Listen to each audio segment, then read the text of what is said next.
Nghe mụ Xuyến nói kìa, dĩ nhiên là bà nương biết lão đáng sợ ra sao.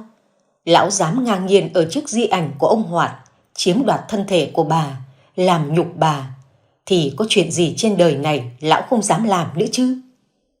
Nhưng bà nói từ trước rồi, cái chết bà còn không sợ, thì sợ gì cái loại người đê tiện như lão. Như vậy bà lại càng quyết tâm hơn. Vậy thì cô phải tấn công lại lão, cô bắt buộc phải chiến thắng, nếu không thì cô và cu nhện sẽ nguy hiểm. Em biết làm gì đây? Bác nói xem, chúng ta là đàn bà, bị coi khinh trói gà còn không chặt, tấn công một tên đàn ông sao? Liệu có làm được không chứ? Em và bác không phải là đối thủ của hắn. Bởi vậy tôi mới phải hỏi cô muốn giữ mạng sống của hai mẹ con thì phải mạnh mẽ lên mà tấn công lão chứ. Cô Phượng tu một hơi hết cả tích nước chè, thở dài chen ngang. Cái gì mà lão với cả hắn, hai người đừng liên thuyên nữa. Chuyện đó không liên quan đến chị dâu, đó là việc của ả tự đi mà giải quyết chứ. Ôi chị ơi, hai chị nói vậy là bỏ mặc em chết sao? Em cầu xin hai người, hai chị đừng tới chết mà không cứu. Cô tự gieo hạt thì tự gặt đi, ai rảnh rỗi mà giúp cô. Nếu chị tôi không phát hiện ra mọi chuyện, có khi bây giờ mụ đang ngồi lên đầu chúng tôi rồi cũng nên. Đạo đức giả. Trước lời mắng chửi của cô Phượng, mụ Xuyến chỉ có thể giấm dứt khóc. Rõ ràng là mụ sai nên không thể gồng mặt lên chống chế được. Đứa con trên tay vừa đi sữa cũng vừa vặn uống nước mắt của mẹ. Bà nương phải lên tiếng ngăn cản, hai người nọ mới thôi công kích nhau. Cô Phượng nói đúng, chuyện của mụ Xuyến chả liên quan gì đến bà. Đứa con không phải của ông Hoạt thì bà càng nhẹ gánh. Nhưng cô Phượng không hề biết chuyện lão Sáu làm nhục bà. Nói ra thì người ta chê cười, bà mới thoát được 4 phần nhục nhã. Suốt 20 năm qua đi, bây giờ mới có người tha bổng cho bà tiếng ác. Nếu giờ đây chuyện bà ăn nằm với lão Sáu trước di ảnh của chồng, liệu bà chết có nhắm mắt được không? Một buổi sáng có quá nhiều bi thương đau lòng, nhiều suy nghĩ đi vào ngõ cụt. Nhưng có một thứ bà nhất định phải tiến hành, đó chính là trả đũa lão Sáu. Cô Phượng hay mụ Xuyến không giúp bà, thì một mình bà cũng phải chiến đấu. Chiến đấu bằng cách nào? Chỉ có bà mới biết. Thôi được rồi, cô Xuyến, cô nín đi, để cho con uống sữa. Xong xuôi dọn cái mâm cơm ra ăn, còn có sức mà đối phó với thằng Sáu. Chị dâu, chị đối phó làm cái gì? Hắn liên quan gì đến chị đâu? Chị làm sao phải mua dây buộc cổ mình thế hả? Em chồng à, dọn cơm ăn thôi. Em không thể thấy chết không giúp. Như em hồi trước thôi, nếu như chị không tha thứ cho em, bây giờ em đang ở đâu? Em khác, ta khác mà. Hai chuyện không thể ghép vào nhau được. Cô về già càng ngày càng giống ông Hoạt rồi đấy, lèm bèm cả ngày. Dọn cơm đi. Nghe bà nương nói nửa đùa nửa thật, cô Phượng cũng không khách khí thêm nữa, bê mâm cơm còn chưa kịp cúng bái xuống hè đánh chén. Bà nương đưa mắt nhìn theo, nghĩ thầm trong lòng. Nếu cô mà biết tôi bị thằng cha đấy cưỡng hiếp, chẳng cô không còn ngồi ở đây ăn cơm nữa đâu nhỉ. Có khi cô lại tìm hắn tính sổ rồi cũng nên. Bởi vậy nói đâu xa, anh em một nhà thật sự giống nhau. Cái tính nóng lửa này chỉ có ở ông Hoạt mà thôi. Bữa cơm lạnh ngắt, tiếng nói chuyện cũng chẳng còn. Cũng may bà đã nhanh tay xây cái tường cổng kín quanh nhà, chứ không biết tai mách vạch rừng, tất cả mọi chuyện vừa xảy ra đã đến tai của ai. Thấy hai đàn bà lườm nguýt nhau, bà buông đũa lên tiếng. Tôi tính thế này, coi như cái lễ hôm nay thành công tốt đẹp đi, coi như tôi đã nhận con cho ông Hoạt.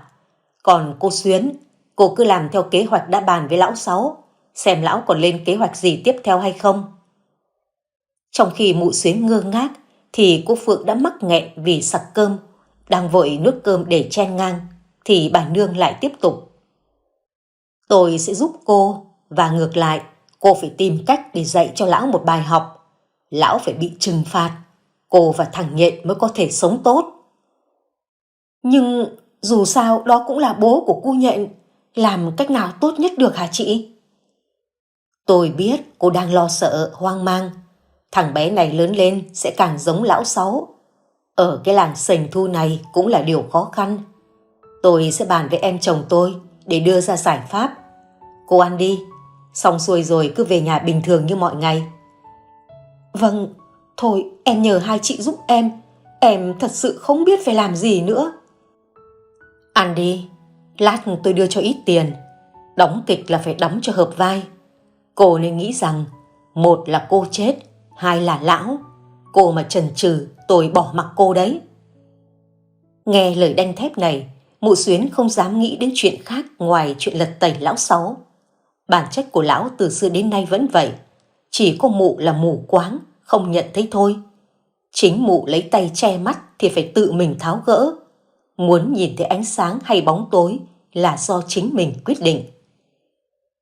Buổi tối hôm đó, trong hai căn nhà là hai sự việc hoàn toàn khác nhau xảy ra. Bà nương phải nghe em chồng nói mấy lời không hay khi buông tha cho người hại mình. Còn lão Sáu cầm cục tiền 5 triệu đồng trong tay, cười chảy cả nước mắt. Không biết kế hoạch của mấy đàn bà sẽ đi tới đâu. Chỉ biết lúc này lão là người sướng nhất, vừa có được con trai lại vừa có nguồn tiền trên trời rơi xuống. Thế con mụ ấy chỉ đưa tiền thôi à? Không tính làm giấy tờ nhận ra phả họ tên à? Bà ta còn sốc lắm, với lại phải nhờ ông Phê báo với chính quyền địa phương. Có 5 triệu là tốt rồi. Anh để lại cho em một ít mua sữa cho con. Thế này là ngoài sức mong đợi. Còn mụ nương này cũng biết điều phết. Tao để lại cho thằng Nhện 1 triệu. Để nghĩ cái tên thật hay, còn ghi danh vào nhà họ Nguyễn chứ. Anh Sáu này, anh không thương con sao? Anh thật sự muốn con mình lấy họ của người khác sao? Hỏi buồn cười nhé. Thương hay không thì cũng phải có tiền mới sống được. Nhà tao còn 4 miệng ăn, tiền đâu mà nuôi hai mẹ con mày nữa. Chịu khó chút đi, em thừa hiểu hoàn cảnh của anh còn gì. Thì ra em và con chỉ là công cụ kiếm tiền cho anh thôi sao? Này, hôm nay ăn phải củ giấy à? Ngứa mồm phải không? Ăn nói linh tinh, liệu hồn đấy. Để tao loan tin khắp cái làng này, xem con mụ ấy giấu mặt đi đâu. Cầm lấy tiền đi, tao còn phải đi trả nợ lãi đây. Lão nói rồi bước đi thật nhanh ra khỏi cửa nhà, không thèm nhìn cu Nhện lấy một lần, không cưng nựng thơm má con, không cần biết nó có ngoan không, có phát triển tốt hay không. Lòng mụ rỉ máu, ước mong có con với kẻ máu lạnh này để làm gì chứ. Là tại mụ đi vào con đường này, không thể quay đầu thì phải rẽ sang hướng khác. Con trai của mụ lớn lên phải thật khác, một người đạo đức và liêm khiết. Mụ biết đặt tên cho con là gì rồi. Nếu bắt buộc phải mang họ Nguyễn của ông Hoạt thì sẽ là Nguyễn Hiếu Liêm, một đứa con trai hiếu thảo và liêm chính. Đó là thứ duy nhất mụ có thể làm cho con. Tay cầm tiền, mắt nhìn con mà ứa lệ trong lòng. Đúng như dự tính của lão Sáu, mấy ngày sau đó tin tức về đứa con rơi của ông Hoạt loàn đi khắp mọi ngóc ngách của xóm làng. Bác Phê nghe đến tai cũng choáng váng không kém. Vậy là sự thật ông Hoạt phản bội bà nương không còn là tin đồn nữa, đó là sự thật. Ông Phê lại xách xe đạp qua nhà bà nương hỏi chuyện. Người ngoài nghe chuyện còn đau xót khôn nguôi, không biết bà phải đả kích đến thế nào đây. Vậy nhưng trái ngược với lo lắng trong lòng của ông Phê, bà nương ra mở cổng với khuôn mặt bình thản kỳ lạ. Bà ngước mắt nhìn ngó một chút, lại còn trêu chọc. Mời ông vào nhà, hôm nay không mang mít cho tôi nữa hả? Bà có tâm trạng để ăn mít nữa sao? Tôi nghe làng trên xóm dưới nói nhiều quá. Thằng Hải nó mới nguôi ngoài được mấy hôm nay lại nói tôi không ra gì. Tôi qua thăm bà xem có ổn không. Tôi ổn lắm, ông không thấy tôi rất bình thường sao? Lo cái gì chứ? Mọi chuyện phải đối mặt thôi. Nhưng đó là sự thật sao? Ông Hoạt có con riêng sao? Tôi không tin, bà hiểu chứ? Tôi không bao giờ tin. Bà nương kéo ông vào bàn uống nước, vừa rót nước chè vừa tâm sự. Ông tranh thủ uống nước chè xanh tôi mới hãm đi. Mấy bụi chè này ông Hoạt lúc còn sống trồng đấy. Sáng giờ tôi uống mà không thấy ngon. Mời ông thử xem. Ông Phê trong lòng nóng ruột, đang muốn xem cách hành xử của bà nương tiếp theo thế nào. Rõ ràng bà đang đánh trống làng. Ông nhấp một ngụm nước rồi tặc lưỡi. Ngon, hơi chát chát, bà Hãn ngon lắm, đúng vị rồi. Thế mà sáng giờ tôi uống mấy đợt không ngon. Ông đợi tôi ra hái cho ít, mang về nhà uống cho ngon. Ê mà, cứ kệ tôi muốn uống, tôi lại qua đây nhờ bà Hãn cho uống. Mang về làm gì? Vợ chồng thằng Hải nó lại nguyết dài cho. Sau này ông cứ qua lấy về mà uống, không có tôi cũng cứ tự nhiên, đừng ngại. Bà lại nói cái gì đấy? Tôi sang đây là vì bà, không có bà tôi qua làm chi? Câu nói nửa đùa nửa thật, mang theo bao nhiêu hàm ý. Bà nương chỉ biết cười nhẹ, tiện tay lại rót cho ông cốc nước chè. Hai người bàn chuyện nuôi cám trồng cây, cũng hết cả buổi chiều. Tận đến lúc chuẩn bị về, ông mới ái ngại nhìn bà. Bà nói không buồn thì tôi biết vậy. Nhưng có chuyện gì bà cứ tâm sự với tôi, kể với chú Luận, có người chia sẻ nó bớt buồn ngay. Tôi biết rồi, cảm ơn ông. May sao có hai mẹ con của cô em chồng, nên cũng không buồn cho lắm. Thế cây Nam đợt trước bảo về với bà, khi nào nó về? Vài hôm nữa ông ạ. Nhanh lắm, lại đến 100 ngày của ông Hoạt rồi. Mấy đứa nó sẽ về thôi. Tinh thần của bà như vậy là tốt. Tôi xin phép về đây. Lần sau tôi mang cho quả mít nhé. Nhìn theo bóng dáng của ông Phê đi xa, bà nương tính chờ cổng đón hai mẹ con cô Phượng đi học về, thì cổ họng lợm lợm muốn nôn, quay cuồng chóng mặt. Bà ngồi tạm xuống viên gạch xây tường gần đó, miệng lẩm bẩm. Ôi trời, nước với trà chè, say thế này mà ông Phê lại khen ngon. Cô Phượng vừa hay dắt tay cô Nghĩa đi học về, thấy chị dâu ngồi kiệt quệ trong góc cổng. Cô vội vàng chạy đến hỏi han. Ây, chị bị làm sao thế này? Mặt mày tái xanh thế này. Nghĩa, con đỡ bác vào nhà phụ mẹ, nhanh lên con. Tôi không sao, say nước chè mà. Gơm, từ sáng tới giờ cứ khó chịu cái bụng. Nào, vào trong bếp, bác nấu thịt gà với nấm rơm cho cô Nghĩa ăn nhá. Vâng ạ. Thằng cô Nghĩa lon ton chạy đón lấy cánh tay của bác. Hai già một trẻ quấn quýt với nhau trong căn nhà thiếu vắng đàn ông. Tưởng chỉ là cái chuyện say nước chè, bà nương vô tư quên hết mọi phản ứng khác lạ của cơ thể. Đến hôm sau lại vô tư bước chân qua nhà mụ Xuyến, muốn tìm mụ bày mưu tính kế. Chỉ là sức khỏe như yếu đi bộ một chặp mà ngồi nghỉ dưới gốc cây 2 lần. Người làng có ác cảm nên cũng không ai bước lại hỏi han. Bà còn tặc lưỡi cho rằng biết bản thân muốn chết nên ông trời đang ngầm giúp bà đây. Vừa tới cổng nhà mụ Xuyến, bà lại nhìn thấy lão Sáu phóng xe chạy phía trước. Không chần chừ, bà bước vào nhà gặp mụ ngay. Tôi vừa thấy lão đi ra, tình hình thế nào? Cô suy nghĩ xem làm gì lão chưa? Em cũng đang tính qua bên chị, em sợ lắm. Em xin chị giúp em bỏ trốn qua làng khác được không? Hàng ngày hắn đến đây nạt nộ em, bày kế cho em vòi tiền của chị, chứ không hề quan tâm gì đến hai mẹ con em cả. Tôi cũng không còn tiền cho cô vòi đâu, chắc là muốn chia đất đai chứ gì. Tôi lạ gì con người của lão. Cô muốn rời đi đâu, tôi sẽ nhờ bác trưởng thôn.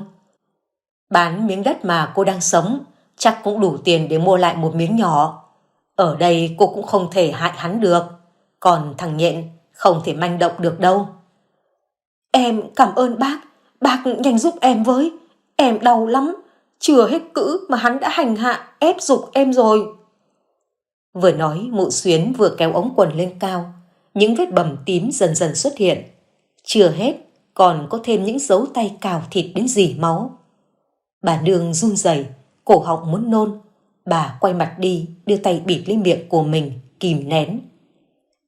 Cô yên tâm, cứ đi đi, tôi sẽ giúp mẹ con cô chạy thoát.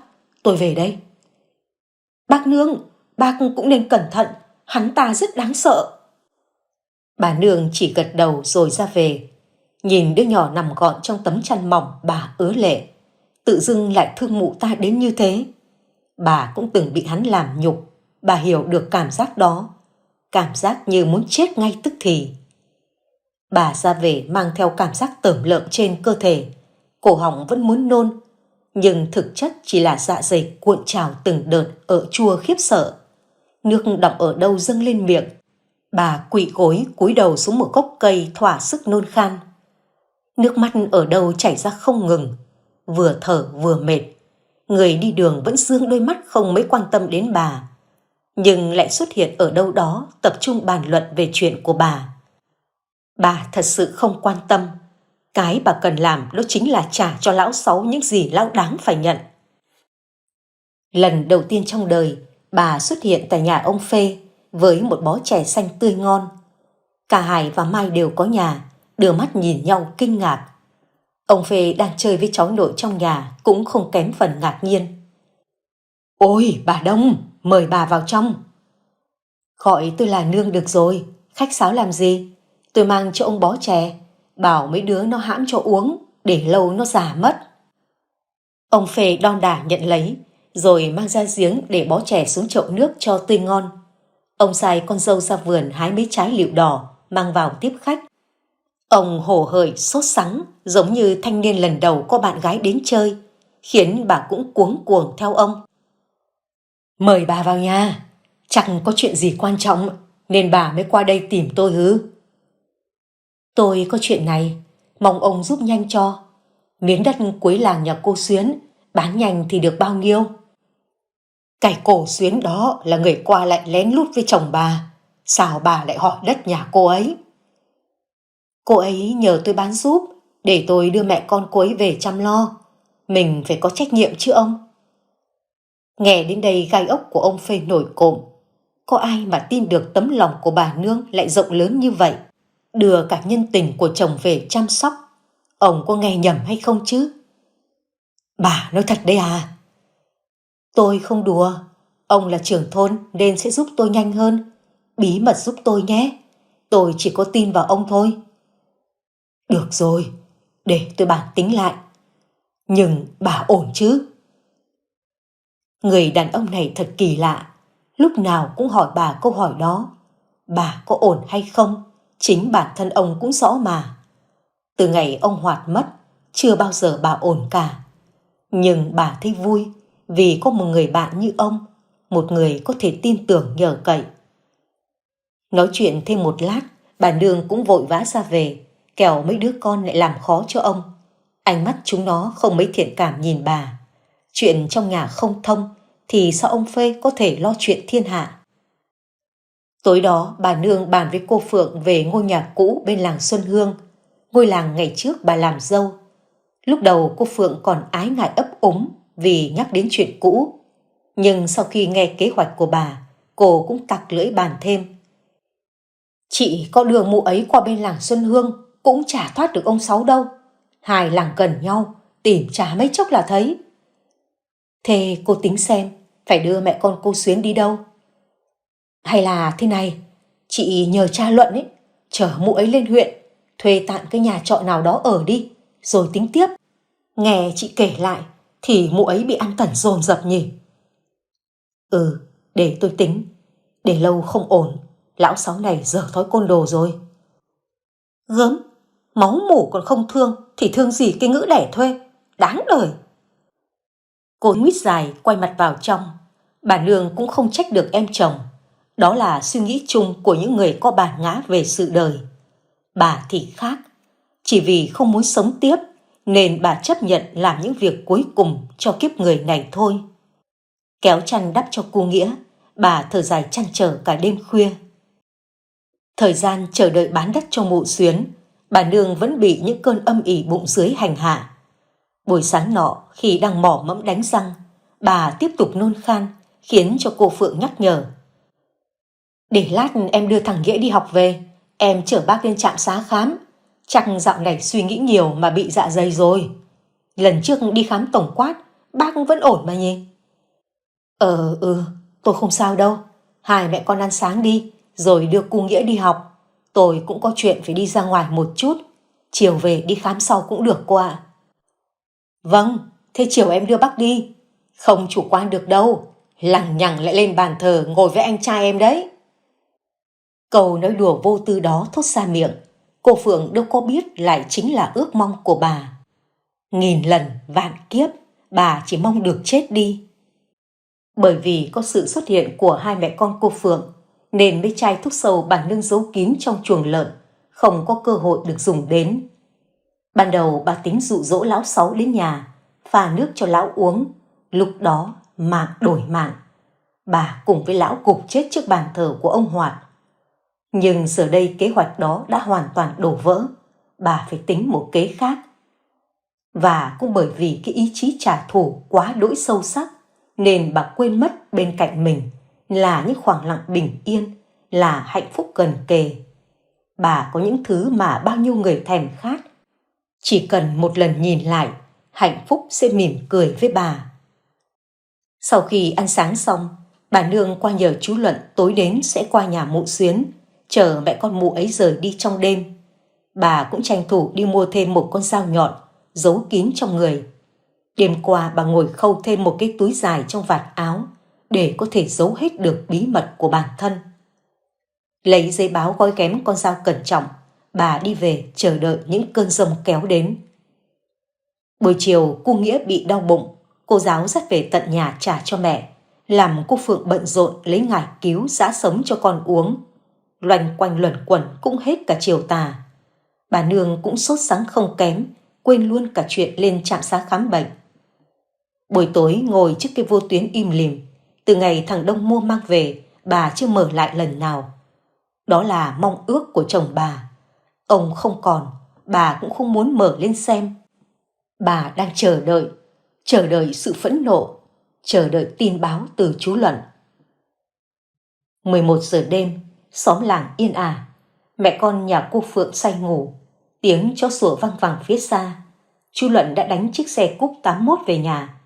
Bà Nương không chờ đợi thêm được nữa, vội vã bước qua nhà hóng chuyện. Tình hình thế nào rồi chú? Vâng, ổn hết rồi bác. Không biết bác và mụ ấy có gì mờ ám mà trông hai mẹ con vội vàng lắm.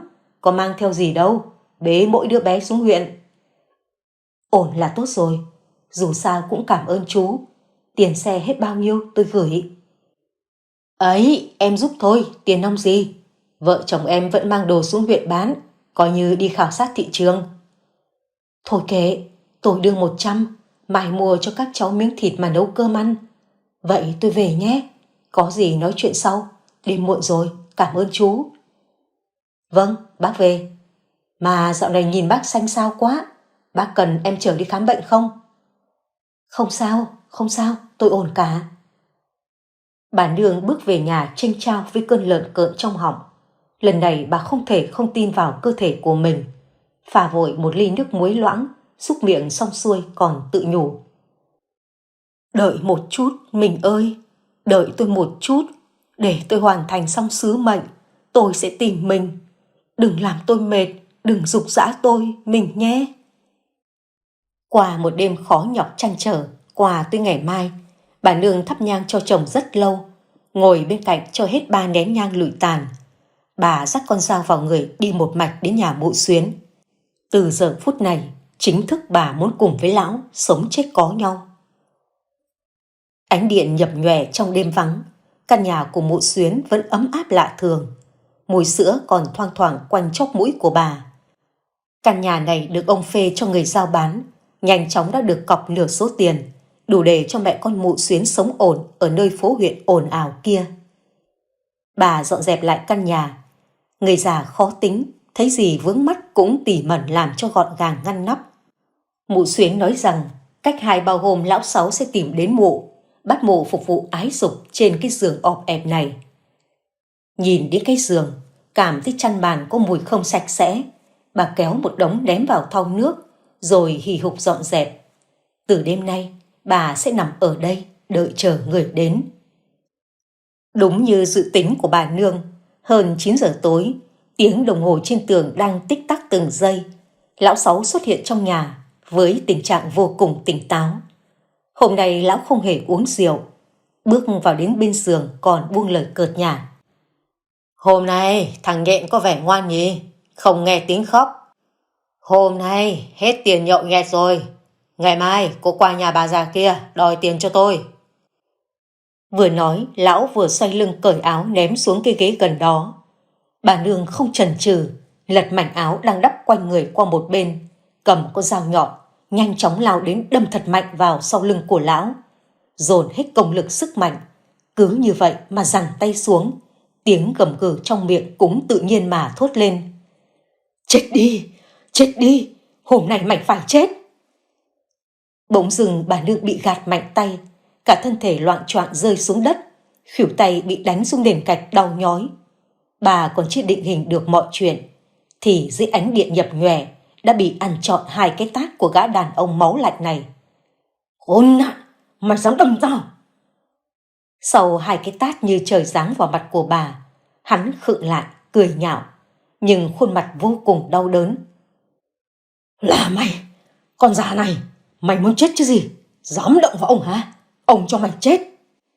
Liên tiếp những cú tát không nhân nhượng vào mặt của bà không thể chống cự được nữa, nằm đó chảy nước mắt hòa quyện với máu từ miệng rỉ ra. Trên khuôn miệng đó vẫn mấp máy được vài câu từ châm biếm. Mày phải chết, tao không tha cho mày. Còn điếm, mày vừa nói gì? Mày đang nằm dưới đất chứ không phải là tao, nên người chết không phải là tao, mà chính là mày. Nói ngay, mày đã biết chuyện gì? Còn Xuyến đâu? Mẹ con nhà nó đi đâu rồi? Mày không cần nói nhiều, tao ném mẹ con nhà nó xuống sông rồi. Mày có giỏi thì giết tao đi. Còn quỷ, mày dám đụng đến con trai của tao? Nói ngay, mẹ con nó đang ở đâu? Bây giờ thì mày nhận đó là con trai của mày rồi chứ gì. Hả hê quá, nhưng không bao giờ mày gặp được con mày nữa đâu. Trước khi chết, mày phải chịu cảm giác mất đi đứa con của mình. Láo nháo, mày chết chứ không phải là tao. Mày kiếp, mày dám chơi ông hả? Vậy thì ông cho mày tọa nguyện. Lão không đánh bà nữa, bò dậy tìm kiếm con dao xung quanh. Đến khi loạng choạng tìm thấy, mới sờ tay lên vết thương sau lưng của mình. Lão cười khẩy nói với bà. Còn muỗi mà đòi đốt y nốc hả? Đời của mày tàn rồi đấy. Ngoài rên rỉ dưới thân của tao thì mày không làm được cái gì hết. Hôm nay tao tha cho mày một mạng. Từ ngày mai trở đi, mày sẽ sống trong địa ngục. Nếu mày không mang con trai của tao trở về, mày phải trả mạng của những người xung quanh. Trước mắt sẽ là thằng cháu của mày, còn em chồng của mày. Nhớ cho kỹ. Vì quá đau đớn ở vết thương, lão Sáu không chần chừ thêm, vội bước ra cổng đánh xe trở về. Vết thương không làm hắn tê liệt, nhưng không đủ sức để giằng co la hét trong căn nhà xa lạ. Nếu ai đó vô tình nhìn thấy, lão có thuật phân thân cũng không thể nào giải thích. Ở đây với bà già chồng chết kia thì chỉ có xui xẻo. Lão đành lái xe đến chỗ bạn nhậu, đổ rượu vào rửa vết thương, chịu đau để ghim hận thù. Bà nương biết lời đe dọa của lão không phải là chuyện đùa. Bà đưa tay lau đi vết máu trên miệng, lồm cồm mặc áo khoác bước chân về lại nhà mình. Con dao chứng cớ đâm lão Sáu đã bị lão cầm đi mất. Trên đó có dấu vân tay của bà. Lỡ đâu một ngày bà phải ngồi tù thì cơ hội trả thù sẽ không còn nữa. Bà lo sợ. Thật sự giây phút này chỉ cảm thấy lo sợ. Tiếng động trong đêm vắng kèm theo tiếng nôn ọe của bà nương đã đánh thức giấc ngủ của cô Phượng. Câu hỏi của cô khiến cho bà giật nảy mình. Chị dâu, sao lại nôn ọe thế kia? Thôi chết, mấy hôm bận việc, em quên khuấy đi. Mai em đưa chị đi khám. Không được. Trước thái độ sợ hãi vội vàng của bà nương, càng khiến cho cô Phượng thắc mắc. Chị bị làm sao thế? Không được cái gì? Nôn ọe cả nửa tháng rồi, cứ còn chủ quan. Tôi bảo không được là không được. Từ ngày mai cô cho thằng Nghĩa ở nhà, không học hành gì nữa hết. Chị làm em cáu rồi đấy. Tóm lại là chuyện gì? Lão Sáu sẽ giết chúng ta. Lão phát hiện ra chuyện tôi đưa Mụ Xuyến bỏ trốn rồi. Tôi đã tính sai rồi. Giờ đây chúng ta phải ẩn nấp trong nhà, không được bước ra ngoài kia. Cô nghe rõ chưa? Chị làm ơn, kể hết tất cả cho em nghe đi. Em xin chị đấy, chị dâu ạ. Đến lúc này bà nương không thể giấu thêm được nữa, ngồi xuống ghế và kể tất tần tật cho em chồng nghe. Vừa kể vừa thở hổn hển như ma làm. Đoạn bà cầm dao đâm vào lưng của lão Sáu, cũng không rõ sức mạnh ở đâu mà làm. Cô Phượng nghe tới đâu tròn mắt tới đó, giọng run rẩy. Ôi, chị dâu ơi là chị dâu, chị muốn giết người rồi đi tù khi đã 60 hay sao? Chị bị ma nhập rồi sai khiến hả? Chị có bị thần kinh hay không?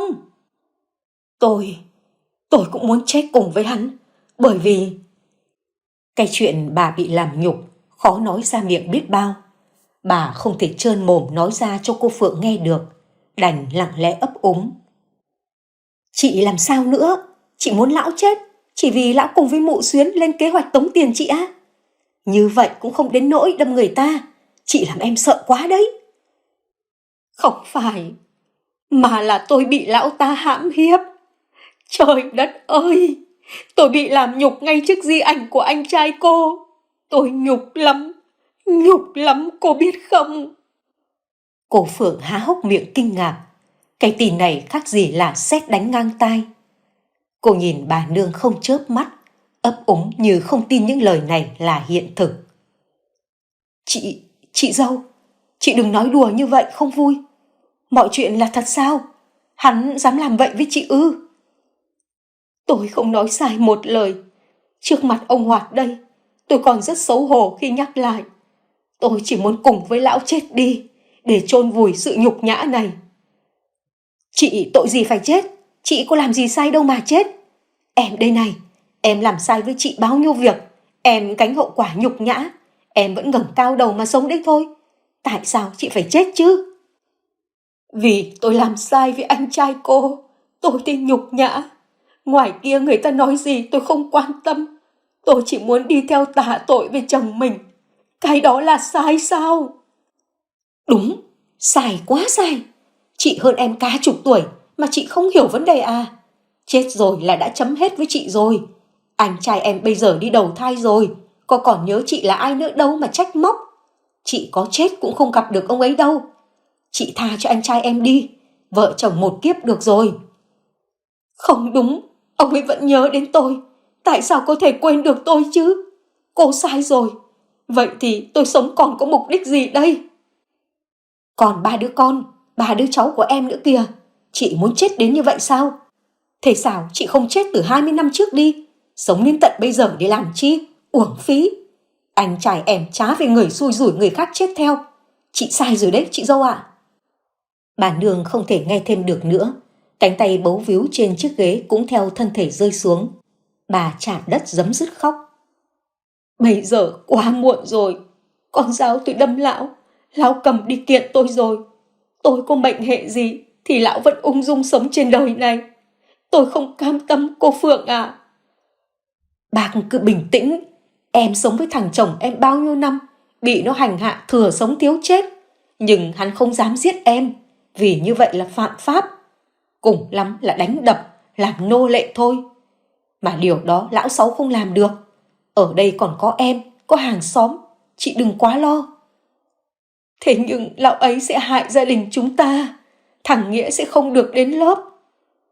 Em không sợ. Em từng từ cõi chết trở về. Bác cứ để em giúp, coi như em báo ơn cho bác. Bác hãy tin ở em.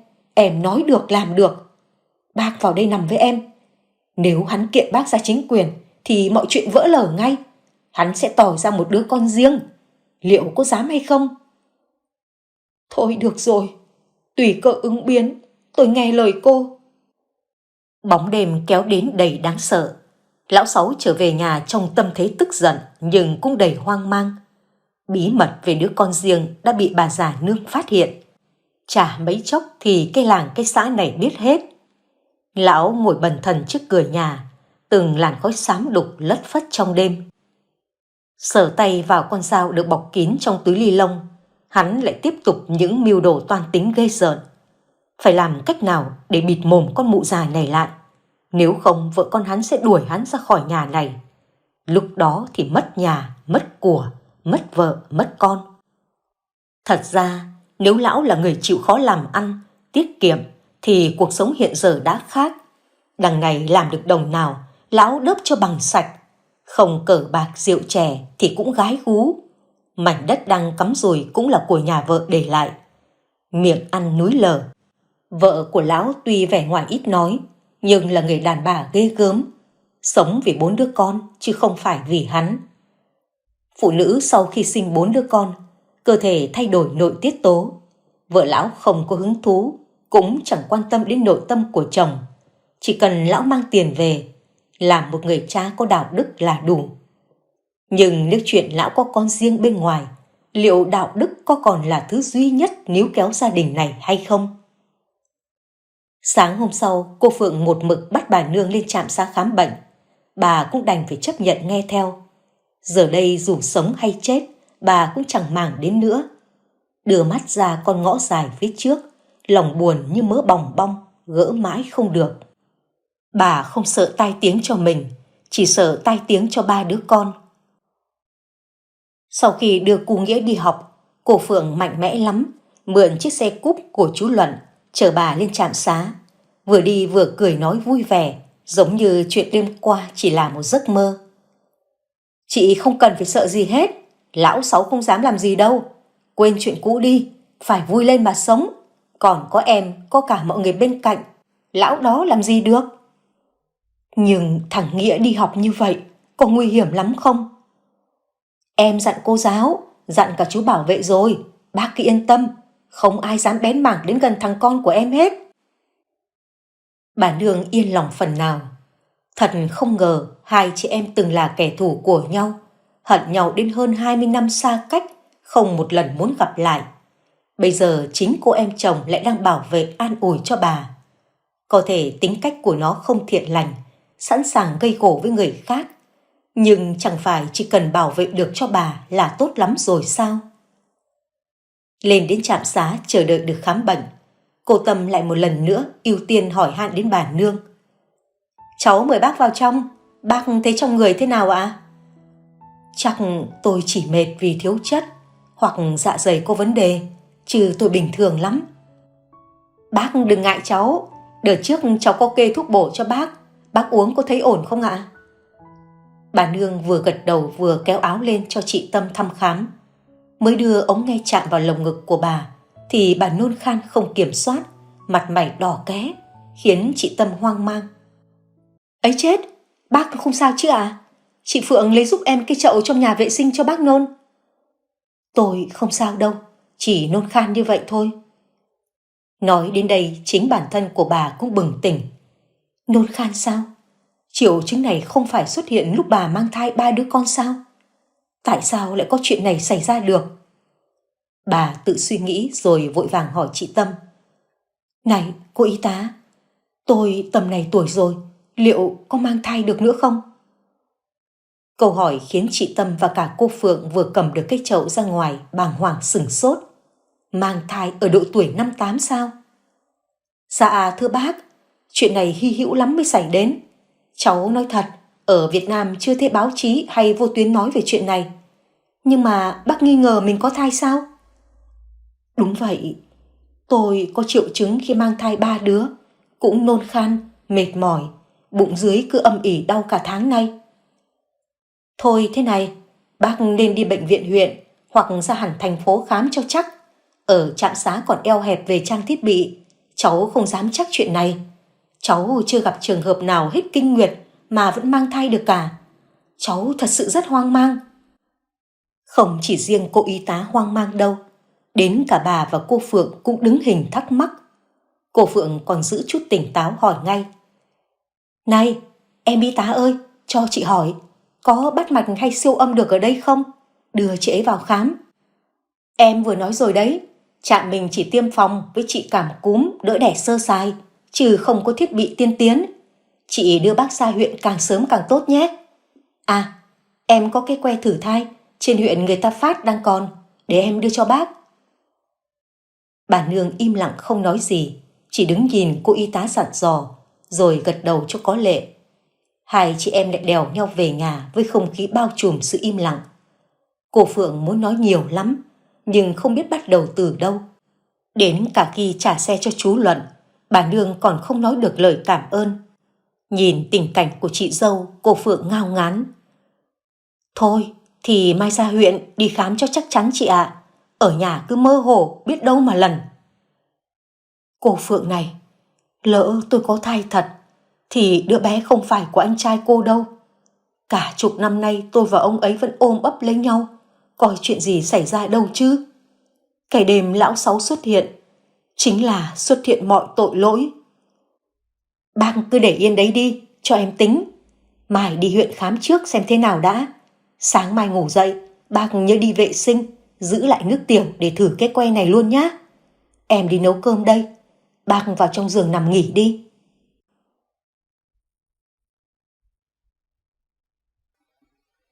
Bà nương nằm cũng không yên ổn. Bà biết bản thân mang tội nếu như mang thai đứa con của kẻ khác, không phải của chồng mình. Lão Sáu còn lăm le hại bà. Hắn là người dám nói dám làm.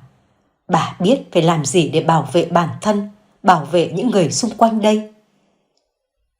Sáng hôm sau, cô Phượng lại tất tả mượn xe máy chở bà nương ra phố huyện. Lần này thì bà nương chắc chắn bản thân có thai rồi. Cầm chiếc que thử thai 2 vạch trên tay, bà câm nín, không còn mong ngóng vào sự trùng hợp nào nữa. Mất cả buổi sáng trong bệnh viện, cuối cùng cô Phượng cũng biết được kết quả mà mình cần biết. Cầm tờ giấy siêu âm trên tay mà cô run rẩy cả chân tay. Sao chị im lặng? Chị nói gì đi chứ? Đứa bé này là con của lão Sáu thật sao? Ngoài cái gật đầu bi thảm, bà nương không biết nói gì hơn. Lẳng lặng bước ra ngoài bãi gửi xe của bệnh viện, cô Phượng kiên trì theo đuổi. Bây giờ chị tính thế nào đây? Sao chị im lặng làm em sốt hết cả ruột? Em dâu này, tôi có thai với lão Sáu là sự thật. Bác sĩ khuyến cáo tôi nên bỏ đứa bé đi, vì tuổi già không tốt cho cả mẹ cả con. Tôi đang rất hoang mang lo sợ. Cô nghĩ xem tôi phải làm gì đây? Bác còn làm gì nữa? Phải giải quyết nó đi chứ. Nếu như là con của anh trai em thì em cũng khuyên bác bỏ. Đằng này lại là con của lão già chết tiệt kia. Tôi muốn về nhà suy nghĩ. Cô Phượng, cô chở tôi về trong im lặng được không? Cô Phượng đành nghe theo chị dâu chứ biết phải làm gì hơn. Nói nặng nhẹ bây giờ không phải là cách. Bản thân cô cũng bị chồng phụ bạc gái gú, không có tư cách gì để khuyên nhủ chị dâu. Chỉ là tối hôm đó, tranh thủ lúc bà nương tắm giặt phía sau bếp, cô Phượng gọi điện ngay cho Hà Nam tâm sự. Mấy đứa thu xếp về khuyên mẹ vài câu đi, chứ tao là hết cách rồi đấy. Có chuyện gì thế cô ơi? Bọn con cũng thu xếp xong rồi, qua tuần là về đây ạ. Thế thì bảo con Tây với thằng Đông cùng về nữa. Mẹ mày có thai rồi đấy, mà không phải thai của bố mày đâu. Tao cúp máy luôn đây, không bà ấy lại vào mắng tao mách lẻo. Thế nhá. Cô Phượng không hề hay biết, một câu nói chớp nhoáng lấp lửng của cô gây ra bao nhiêu tai họa. Chỉ 2 ngày sau, Mỹ Tây và Hà Nam cũng bắt xe về quê với mẹ. Không một lời báo trước, cũng không còn những nụ cười trên môi. Nhất là Mỹ Tây hùng hổ cái miệng chất vấn. Mẹ, mọi chuyện là thế nào ạ? Mẹ có thai với ai? Tại sao bố con chết rồi mà mẹ vẫn có thai được? Mẹ già rồi sao lại đổ đốn như vậy ạ? Này Tây, bớt cái mồm lại. Cô Phượng quát lớn, lấn át đi vẻ kinh kiệu mất dạy của đứa con gái thứ hai trong nhà. Nhưng Tây dường như không nghe, không hiểu. Nhìn người mẹ còn đang nở nụ cười mừng hụt chào đón các con trở về, giờ đây trở nên mếu máo, khiến Hà Nam đau lòng. Nhưng thật sự cô cũng giống chị gái, muốn biết sự thật ở đây là gì. Bớt cái gì mà bớt? Con hỏi mẹ, cái thai là của ai? Mấy đứa con vào trong ngồi xuống đi, đường xa mệt rồi, gió mùa đang kéo tới, phải giữ ấm các con ạ. Kìa mẹ! Mỹ Tây tức giận, bước vào giường ném đồ đạc quần áo tứ tung. Nhìn mẹ bình thản không nói năng gì, ánh mắt sắc bén nhìn cô Phượng mà lòng Hà Nam quặn thắt. Cô ngồi xuống ghế cạnh mẹ hỏi nhỏ. Mẹ à, con với chị Tây không ác ý gì cả, bọn con lo cho mẹ thôi, mẹ đừng trách cô Phượng. Mẹ nói cho 2 đứa con gái cùng hiểu mẹ, cùng chăm sóc cho mẹ đi. Các con vào trong tắm giặt cho khỏe đi, tối đến gió lạnh. Ăn xong cơm tối, mẹ sẽ nói chuyện với cả nhà. Không ai có thể nổi giận trước lời đanh thép của bà. Ngay cả cô Phượng cũng tranh thủ đun nước tắm cho thằng con trai. Mùa đông đã từng cơn gió lạnh, giờ đây không gì có thể sưởi ấm được cõi lòng của bà nữa. Lão Sáu cũng không im ắng để yên mọi chuyện. Lão cho người đi tìm mụ Xuyến, thám thính tình hình ở trong xã ngoại thôn. Lão cần đứa con trai để nối dõi tông đường, không thể để bà nương mặc sức trêu đùa. Ngày trong đêm không có kết quả, mấy người bạn nhậu thay nhau chăm sóc vết thương bị đâm của lão, cũng ngao ngán tính kế. Tốt nhất chuyện này, ông phải nhẹ nhàng, giả vờ hối lỗi về bà già đó trước. Sau khi có được lòng tin của bà ta, thì thiếu gì cách khiến bà ta cút khỏi quả đất này. Tôi thấy ông Tiệp nói đúng đấy, lão Sáu à. Không thể làm cương được, phải mềm một chút. Từ xưa đến nay, mềm dẻo lúc nào cũng đại thắng. Nghe tôi, ngày mai ông qua nhà bà nương, xin lỗi, năn nỉ đi. Rồi chúng tôi tính kế tiếp cho. Thôi thôi, mấy ông lo băng bó vết thương cho tôi đi. Chuyện của tôi cứ để tôi tính. Ngoài miệng thì nói thế thôi, nhưng trong lòng lão Sáu rõ hơn ai hết. Lão ưng cái kế sách này, lạt mềm buộc chặt. Lão sẽ mềm mỏng với bà, sau đó đánh úp một trận, khiến cho bà không kịp trở tay. Hả hê lắm với ý nghĩ trong đầu, lão cười mỉa mai, có ai nào thấy. Trong căn nhà 3 gian khang trang, sau bữa cơm tối, Hà Nam bịn rịn ngồi bên cạnh mẹ. Mỹ Tây với chiếc di động Nokia đen trắng, gọi điện cho anh trai bao nhiêu cuộc vẫn không thấy Đông nghe máy. Cô tức giận đổ tội lên em út. Tao bảo mày rồi, không có việc làm, không bận con cái thì mày về ở cùng mẹ. Mày không chịu, giờ thì sáng mắt ra chưa? 60 tuổi còn chửa, vô lý. Chị đừng có cáu gắt vô lý, có ăn có học thì phải tìm hiểu cho rõ chứ. Chuyện có bầu ở phụ nữ ở tuổi của mẹ không phải là hiếm. Chị đọc báo thì biết thôi. Còn em có ở cùng mẹ hay không, em đã tính từ trước rồi. Em còn phải đi chạy chữa kiếm đứa con. Em mới là người đau lòng nhất. Chị không thương em còn trách móc gì em. Mày tìm con cả mấy năm nay rồi, nếu có thì đã có rồi, không cần đợi đến bây giờ. Đừng có ngụy biện. Chị hay thế nhở, em nói là bây giờ mới may mắn gặp được bác sĩ mắt tay cơ mà. Nghe hai chị em ruột thịt cãi nhau vì mẹ, bà nương quát lớn. Hai chị em im ngay đi. Tại mẹ, tất cả là tại tao, được chưa? Chúng mày được ăn học nên trứng khôn hơn vịt. Không nói chuyện được nữa thì đi ngay, ôm quần áo cút khỏi nhà tao ngay. Mẹ bớt giận, là con sai.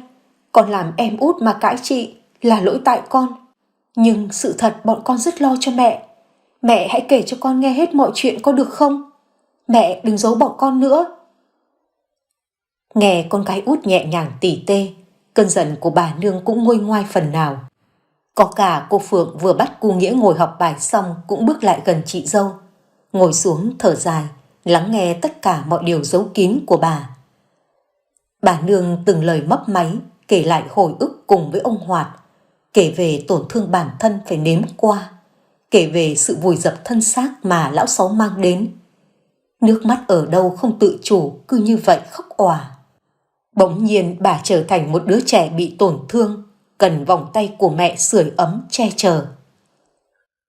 Hai đứa con gái nghe xong, Hà Nam thì cúi gằm mặt kìm nén nức nở, còn Mỹ Tây thì bạo gan nói luôn. Mẹ có khóc bây giờ cũng không thể giải quyết được mọi chuyện. Còn luôn thấy mẹ mạnh mẽ, không ai bắt nạt được mẹ. Tại sao lại có chuyện ông Sáu hãm hại được mẹ chứ? Trừ vì mà mẹ chấp nhận ông ấy. Cả ba người còn lại đều trố mắt kinh ngạc trước lời nói của Tây. Bà nương nín bặt, không tin nổi vào tai của mình. Đứa con gái này của bà đã thay đổi rồi. Sao nó có thể nói ra một lời đau lòng như thế này chứ? Cô Phượng thấy quá chướng tai, gắt lớn. Còn kia, mày điên à? Mày dám nói mẹ mày thế? Cô không có quyền được nói. Tôi về đây cũng để nói cho cô biết. Cô không có quyền được ở lại đây. Cô nghĩ lại những gì cô đã làm với mẹ tôi đi. Cô có tư cách gì mà nói tôi? Mày cái gì mà mày? Tôi mất dạy liệu bằng cô không? Ông bà nội chết còn chưa ấm đất, cô bán nhà bán đất cho người ta, khiến bố mẹ tôi phải bế bổng ba đứa con chạy nạn. Bố mẹ tôi hiền, chứ tôi không hiền để cô lên mặt. Cô Phượng xấu hổ tủi nhục, thu lại nét giận dữ, đành cúi đầu ngồi im như pho tượng. Mỹ Tây nói không sai, nên cô không thể phản ứng. Đưa ánh mắt nhìn chị dâu cầu cứu, bà nương cạn lời với suy nghĩ của con gái, đành nhỏ nhẹ. Mẹ không có gì để giải thích với con. Hai đứa đi đi. Mẹ không cần các con về đây nữa. Các con có cuộc sống riêng rồi. Hãy bồi đắp cho nó. Các con có trách mẹ cũng là quyền của các con. Đi là đi thế nào được? Con có nói gì cũng đều là muốn tốt cho mẹ. Bọn con mà đi, bà cô em chồng này sẽ để yên cho mẹ à? Bà ta lại bán đất bán nhà của mẹ đấy. Mỹ Tây, con không được hỗn. Con không hỗn không được mẹ ạ. Mẹ quên quá khứ nhanh như vậy sao? Nhưng mấy anh em con thì không bao giờ quên. Mẹ đuổi bọn con đi để ở cùng với người đã hãm hại mình sao? Mỹ Tây, con có biết người chăm mẹ ốm, đưa mẹ đi bệnh viện, bảo vệ mẹ thời gian qua là ai không? Con có biết những bữa cơm đầm ấm, những lời quan tâm chăm sóc thời gian qua là của ai không? Các con đi biển biệt, đủ lông đủ cánh bay nhảy, có nhớ gì đến mẹ già này không? Trước đây còn bố con thì không nói làm gì. Giờ đây không có cô Phượng thì mẹ biết tìm ai bầu bạn. Mẹ nói đúng, bọn con còn phải lo cho gia đình riêng của mình. Đó là quy luật, mẹ không thể trách bọn con được. Nhưng mẹ bênh vực cô Phượng là vô lý, con không chấp nhận. Không chấp nhận thì con tính làm gì? Mỹ Tây khựng lại đôi chút vì chưa biết phải nói gì tiếp theo. Những gì cô muốn là mẹ phải đuổi mụ đàn bà kia ra khỏi nhà. Đơn giản thế thôi. Giờ đây đối mặt với lời trách móc của mẹ, Tây chỉ biết tìm cách kéo dài thời gian. Đợi anh Đông về, chúng con sẽ họp lại với nhau. Con nói từ trước rồi, đón mẹ vào trong kia với bọn con. Giờ mẹ có bầu, rồi biết tính ra sao chứ? Mẹ chỉ muốn nói một câu thôi. Cô Phượng và thằng Nghĩa, nó là máu mủ ruột già với gia đình chúng ta. Không phải đi đâu hết. Mẹ cũng không đi đâu cả. Nơi đây là nhà của mẹ. Các con bớt bản tính lại đi. Nói ít hiểu nhiều. Vậy con đứa bé, mẹ tính sao? Bà nương còn sốc với kết quả siêu âm. Có biết phải trả lời con gái thế nào đâu. Bà đưa ánh mắt thăm dò ba người ngồi cạnh. Đứng lên dứt khoát nói một câu. Trời cho thì phải giữ thôi. Các con hãy xem như em của mình. Hãy chấp nhận thêm một thành viên trong nhà. Dù trai hay gái, mẹ cũng đặt em tên là Bắc. Mẹ, không được. Mẹ đứng lại nói chuyện đi đã. Mặc kệ lời nói của Tây, bà nương bước vào buồng, thu dọn chăn màn, nằm xuống nghỉ ngơi. Bà mệt mỏi lắm rồi, chỉ muốn nhắm mắt ngủ một giấc thật sâu mà thôi. Dù bà thừa biết phía trước còn quá nhiều thứ khó khăn. Không để cho mẹ toại nguyện, Mỹ Tây dắt chiếc xe đạp ra cổng, hùng hổ đạp nhanh đến nhà lão Sáu, để cho cô Phượng và Hà Nam trố mắt kinh ngạc. Phải chạy theo nó ngay. Hà Nam, sang bên nhà chú Luận, bảo với chú ấy một tiếng nhanh lên. Còn Tẩy nó điên rồi. 9 giờ tối, lão Sáu ung dung đánh xe ba gác về nhà. Vết thương sau lưng còn âm ỉ đau, khiến lão chạy xe chậm hơn thường ngày. Con đường đêm không một bóng đèn, tối om như than đen bao phủ. Chỉ có duy nhất chiếc đèn pin le lói giữa con đường làng. Bỗng lão nhìn thấy có chiếc xe đạp ở phía trước. Không nhận ra đó là Mỹ Tây, con gái của bà nương, nên lão lại nổi máu dê ngó đầu trêu chọc. Này, cô gái là ai? Đêm hôm đạp xe một mình mà bắt đi bây giờ? Không phải chuyện của ông, đừng xía mõm vào. À, khẩu khí quá nhỉ. Thấy cô gái cá tính xinh đẹp trước mắt, lão đánh xe lên trước chặn đường. Không thể tin ở đường làng đêm tối, ông trời lại cho lão gặp được mỹ nhân có giọng nói chanh chua như vậy. Qua ánh đèn pin chiếu rọi, lão thấy Tây rất giống ai đó. Nét đẹp này không thể nhầm lẫn với ai. Hắn khựng người hỏi dò. Cô gái là con nhà ai? Lang thang giờ này không phải dành cho gái nhà lành đâu. Tôi con nhà ai? Làm gì? Đi đâu? Kệ tôi, ông tránh đường đi. Nghe khẩu khí, nhìn nét miệng đanh đá đến 9 phần giống với bà nương, lão Sáu chột dạ gầm gừ. To mồm thật, nếu tao không nhầm thì mày là con gái của bà nương có phải không? Đúng, thì sao? Ông biết danh mẹ tôi thì tránh đường, tôi còn có việc phải làm. Không biết giờ này con gái của bà già đó còn đi xuống cuối thôn làm gì. Lão tò mò đổi giọng giả lả hỏi han. À, tưởng ai? Con gái của bà nương thì chú biết. Cháu muốn đi đâu, chú chỉ đường cho. Tôi cần đến cuối làng tìm người, không cần ông chỉ, tôi đang bực bội, tránh đường đi. Vừa nói, Mỹ Tây vừa lách chiếc xe đạp qua đường khác. Tránh được chiếc xe ba gác vài phần, lại bị lão Sáu đưa tay kéo phía sau. Cô bé đi tìm ai? Con của mẹ nương lại đi tìm người. Không lẽ muốn tìm chú sao? Ông nói vậy là sao? Thả xe của tôi ra. Ông là ai hả? Là ai không quan trọng. Nhưng cả mẹ cả con nhà mày muốn tìm tao làm gì? Đến nhà tao làm gì? Vừa nói, lão Sáu vừa kéo mạnh chiếc xe đạp về phía sau, khiến Tây bị trượt chân mất thăng bằng. Cô ngã chồng vó ra nền đất, loạng choạng còn chưa kịp đứng dậy. Lão Sáu không nhanh không chậm, vứt chiếc xe qua một bên, bước đến gần túm tay của cô, đè cả người cô xuống đất đe dọa. Chạy đi đâu mà chạy? Người ở đây rồi, muốn làm gì thì làm đi. Ông là ông Sáu sao? Thả tôi ra, tôi la lên bây giờ.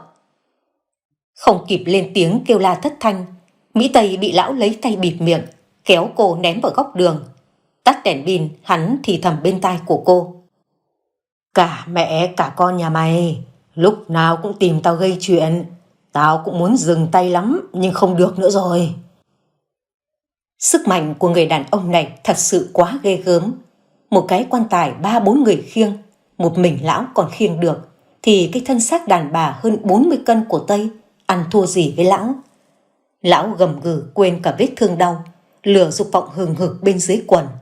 Lâu lắm rồi, hắn chưa được thỏa mãn, hắn phải tận dụng cơ hội mà ông trời ban cho. Mỹ Tây không thể kêu gào, miệng chỉ vài tiếng yếu ớt, chân tay muốn đạp thẳng cũng đành bất lực. Nước mắt hai bên đã dâng đầy con mắt. Trong đầu óc của cô lúc này mới thống khổ nỗi đau của mẹ, sự sợ hãi mà bà nương đã trải qua. Cô ấm ức tủi hờn, cầu trời khấn Phật có người bắt gặp mà cứu giúp cô. Bóng tối bao trùm lên tất cả, một ánh đèn le lói cũng không được ban phát. Mỹ Tây sợ hãi vùng vẫy dưới lề đường, đất đá dưới lưng như đang trà sát vào cơ thể mỏng manh yếu đuối. Phía trên có người đàn ông khốn nạn đang hì hục tìm cách chiếm đoạt lấy phần dưới của cô. Cô thật sự không muốn chuyện này xảy ra, cô không muốn bị làm nhục. Cô thật sự vì nóng giận quá mà mất khôn rồi. Cô chỉ ước nghe lời của mẹ và yêu thương thấu hiểu mẹ nhiều hơn.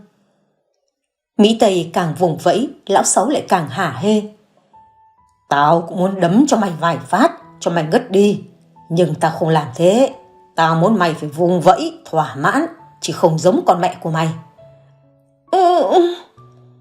Mẹ mày kém cỏi lắm. Nằm im cho tao hành hạ, ngu ngốc hưởng thụ, chắc chắn là rất sung sướng. Mày cũng được sung sướng như thế thôi, phải tranh thủ đi chứ. Mỹ Tây cầm nín không thể thốt nên lời, nước mắt tứa ra ướt đẫm, cõi lòng nhục nhã vô cùng khi phải nghe những lời dâm tục của thằng cha già mất nết. Lão đang cố gắng kìm nén Tây dưới thân, dùng một tay bóp lấy hai cổ tay của cô. Vết thương sau lưng bị động, nhói đau một nhịp.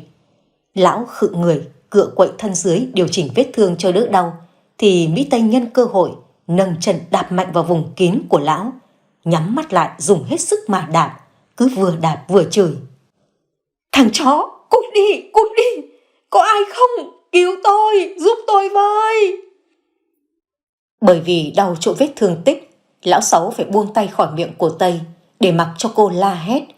Lão không sợ, đuổi theo cô ngay tức thì. Ngay trong bóng đêm mù mịt đó, Mỹ Tây không còn tâm trí nào để nhớ đến chiếc xe đạp của mẹ. Cứ như vậy chạy ngược về phía nhà mình tìm sự cứu giúp. Ở phía sau cô là tiếng bước chân rầm rầm của lão Sáu.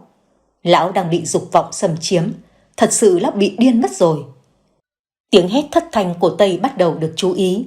Chó sủa, mèo kêu bắt đầu râm ran. Ánh điện nhập nhòe rồi rõ dần ở phía trước mắt. Cô vừa chạy vừa thở, chỉ kịp nói một câu rồi ngất lịm khi nhìn thấy mẹ và cô Phượng đang vội vàng chạy tới. Mẹ ơi, cứu con! Tây ơi, Tây, con bị làm sao thế này? Nhìn con gái ngã lăn xuống đất ngất xỉu, bà nương và cô Phượng hốt hoảng chạy đến ôm lấy Tây, miệng méo sạch khi nhìn thấy lão Sáu hồng hộc xuất hiện ngay trước mặt. Bà điên máu chạy đến, vùng tay tát vào mặt của lão, vừa đánh vừa chửi liên mồm. Lão già chó chết, mày làm gì con gái của tao hả? Tiếng la hét của bà nương vang xa cả một vùng, sự phẫn uất hằn sâu vào đôi mắt có nhiều nếp nhăn, nhưng không ai có thể nhìn thấy nó. Bà hận, bà căm thù người đàn ông này. Kiếp trước oán hận nợ nần gì mà kiếp này bà khổ cực vì lão nhiều đến như vậy. Từ lúc chồng bà còn sống đến lúc ông ra đi chưa thanh thản, cũng là hắn xiềng xói đâm chọc. Bà ức, vừa đánh vừa cắn hắn đầy thù hận. Đối với lão Sáu, cơn dục hỏa còn chưa tan. Hắn chỉ còn một chút nữa là đuổi kịp Tây, có thể đè ngửa cô ra ngấu nghiến. Lúc này vừa tuột mất con mồi, vừa bị bàn tay thô kệch của bà nương đánh trả. Hắn điên cuồng, hất mạnh tay của bà ra phía trước, tiện chân đá từng cú vào người, vào bụng của bà. Bà nương chưa kịp trả thù cho con gái, thì cơn đau âm ỉ đang truyền đến từ bụng. Cả cơ thể quỵ ngã dưới mặt đường, chân tay xước sát, nước mắt từ đâu bỗng chốc ướt nhòe. Bà nhăn nhó mặt mày với tay nói với cô Phượng: Phượng ơi, con của tôi. Ôi, chị dâu ơi, làng nước ơi, có kẻ giết người, cứu với, có ai không? Cô Phượng gào lên thảm thiết, để mặc đứa cháu Tây nằm ngất giữa đường. Cô chạy lại chỗ chị dâu, thương xót suýt xoa. Lão Sáu lúc này đứng người trước tình cảnh trước mắt. Lão chết lặng vài giây rồi quay lưng muốn bỏ chạy. Thế nhưng thật may mắn, vì chú Luận và Hà Nam đã đánh xe tới kịp. Dân làng nghe tiếng la hét ồ ạt, cầm đèn pin ra ngoài đường nghe ngóng. Lão Sáu biết mình vừa làm điều ngu xuẩn, cuống cuồng chạy trối chết. Chú Luận nghe lệnh của cô Phượng, ném cái xe cúp 81 xuống đất, đuổi theo lão Sáu, đạp chân vào sau lưng của hắn. Thật may chú Luận đạp trúng chỗ vết thương còn âm ỉ của lão, khiến lão ngã sấp mặt xuống đất, mồm la kêu oai oái: Mẹ kiếp, thằng chó lợn, mày dám đụng đến bố mày? Anh đừng ra mồm nữa, đứng lên chịu tội đi. Tội cái mà mẹ mày, tao xiên cả lũ chúng mày bây giờ. Mời anh, tôi thách cả lò nhà anh đấy, thất đức nó vừa thôi, nhục nhã thay cho vợ con của anh. Không nhiều lời, chú Luận nằm đè lên người của lão, chờ Hà Nam hô hoán dân làng ra giúp một tay. Ai ai cũng chăm chú vào việc bắt lão Sáu vì tội hành hung đánh người. Người mang dây trói, người chạy đi báo bác trưởng thôn cùng với công an xã. Không có ai để ý đến người đàn bà ngất lịm giữa đường, hạ thân đang chảy máu ồ ạt. Trong tiềm thức của bà lúc này, chỉ nhìn thấy ông Hoạt mỉm cười với bà, đưa bàn tay gân guốc ra phía trước trực chờ đón bà đi. Đi nơi nào đó đến bà còn không rõ, nhưng đây chính là điều bà hằng mong ước. Bà mong được nhìn thấy ông một lần trong giấc mộng, và điều ước đó đến nay đã thành sự thật rồi. Bà nương tỉnh dậy ở bệnh viện, cũng là nửa ngày trôi qua sau đó. Ánh nắng chiếu rọi vào khuôn mặt nhăn nheo thiếu sức sống. Bà từ từ mở mắt, mỉm cười như đang ở rất gần với ông Hoạt. Mẹ ơi, ơn trời, mẹ tỉnh rồi. Mẹ thấy thế nào ạ? Mẹ có đau bụng lắm không? Mẹ ơi, mẹ có nhận ra hai chị em con không? Mẹ ơi, con xin lỗi mẹ nói gì với con đi ạ?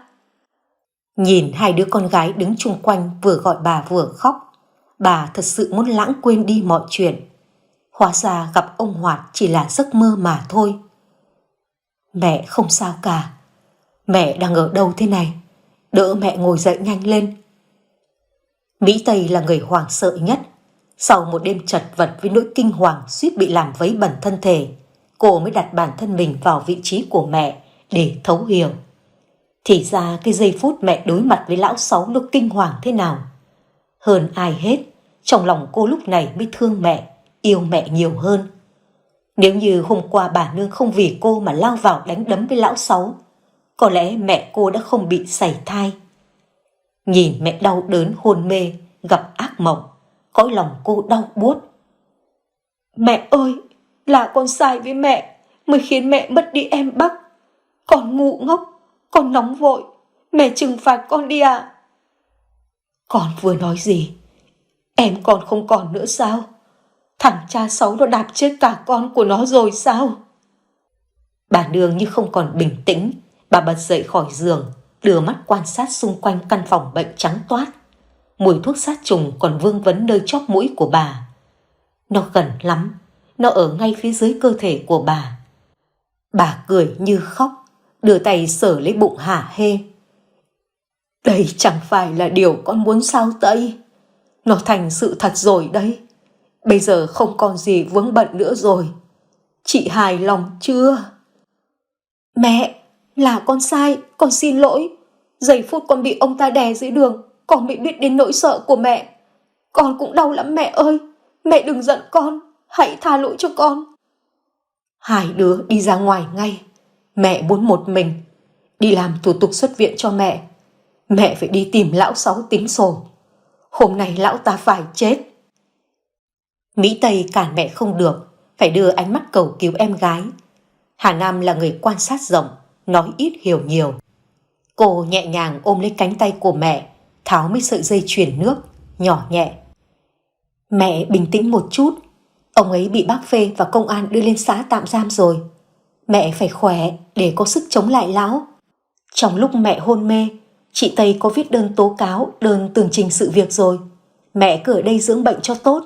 Mẹ nghe con nhé. Mẹ có bị bệnh gì đâu mà dưỡng. Mẹ mất đi đứa con đã có nhịp đập của trái tim rồi. Hai đứa có biết không? Con là người hiểu nhất mà Nam. Tìm một đứa con đâu có dễ. Nó đâu có tội tình mà phải chết. Con có khai báo với bác Phê, đứa bé là con của bố, không liên quan gì đến ông Sáu cả. Chắc chắn ông ta tội chồng thêm tội. Mẹ bình tĩnh lại, suy ngẫm một chút.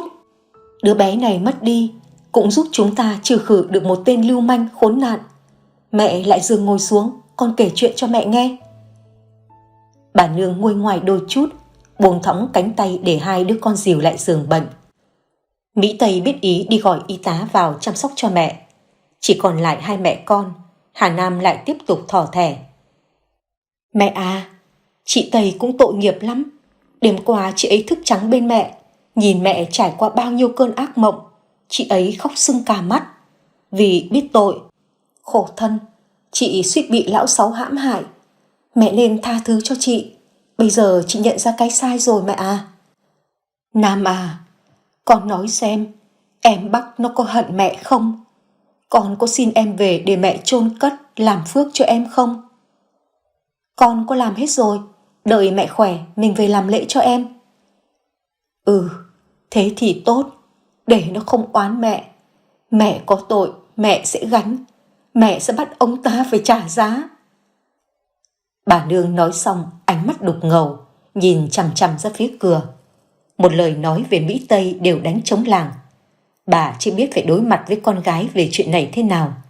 Bà thương nó, sợ nó bị lão Sáu làm nhục. Có lẽ vì vậy mà bà muốn trốn tránh một sự thật. Sự thật bà bị lão cưỡng hiếp. Sau khi chuyển nước và nghỉ ngơi tại bệnh viện huyện 3 ngày, bà nương được xuất viện về nhà. Mọi thứ vẫn vậy, chỉ khác lòng bà tang thương. Chôn cất cúng bái cho đứa con có tên mà chưa nên hình. Bà quay quắt vật vã. Chỉ trong một thời gian ngắn ngủi, bà mất chồng, mất con. Giờ đây gia đình có quá nhiều mâu thuẫn. Bà câm lặng, mặc kệ các con muốn làm gì thì làm. Sau quãng thời gian bận rộn với công việc và thu xếp chuyện gia đình ổn thỏa, cuối cùng Đông cũng đưa vợ con về thăm mẹ. Đây cũng chính là điều an ủi lớn đối với bà nương.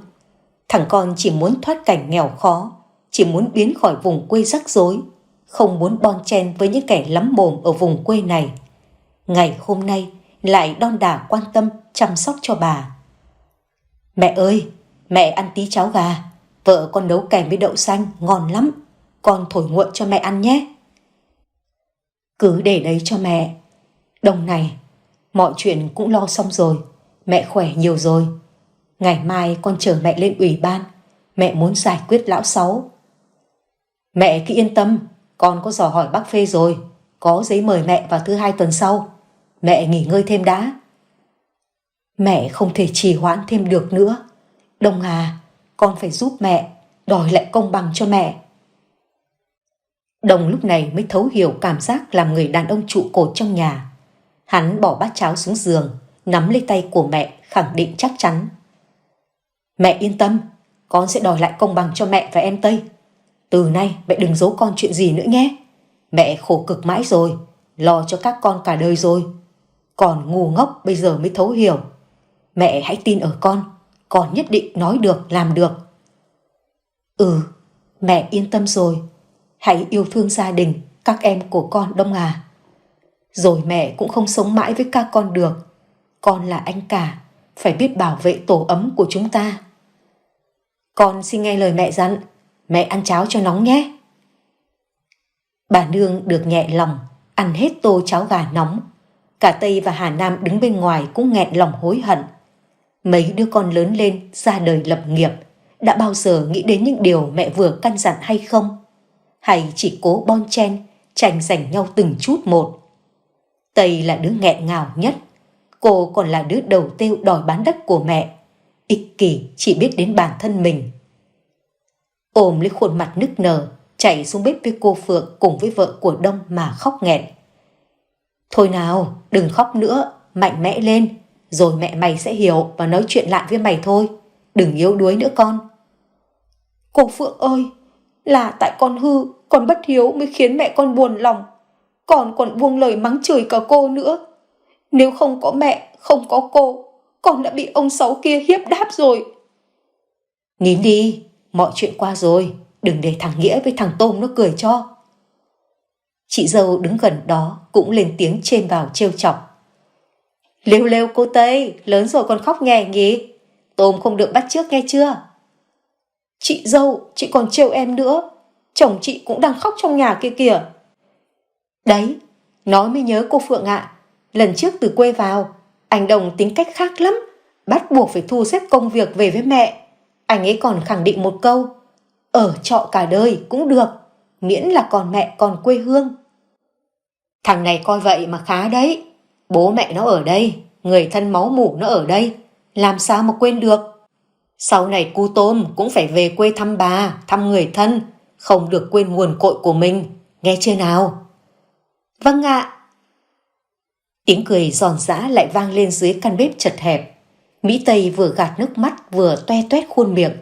Chỉ là không biết đến bao giờ mẹ con mới ngồi lại với nhau, nói hết nỗi lòng của mình.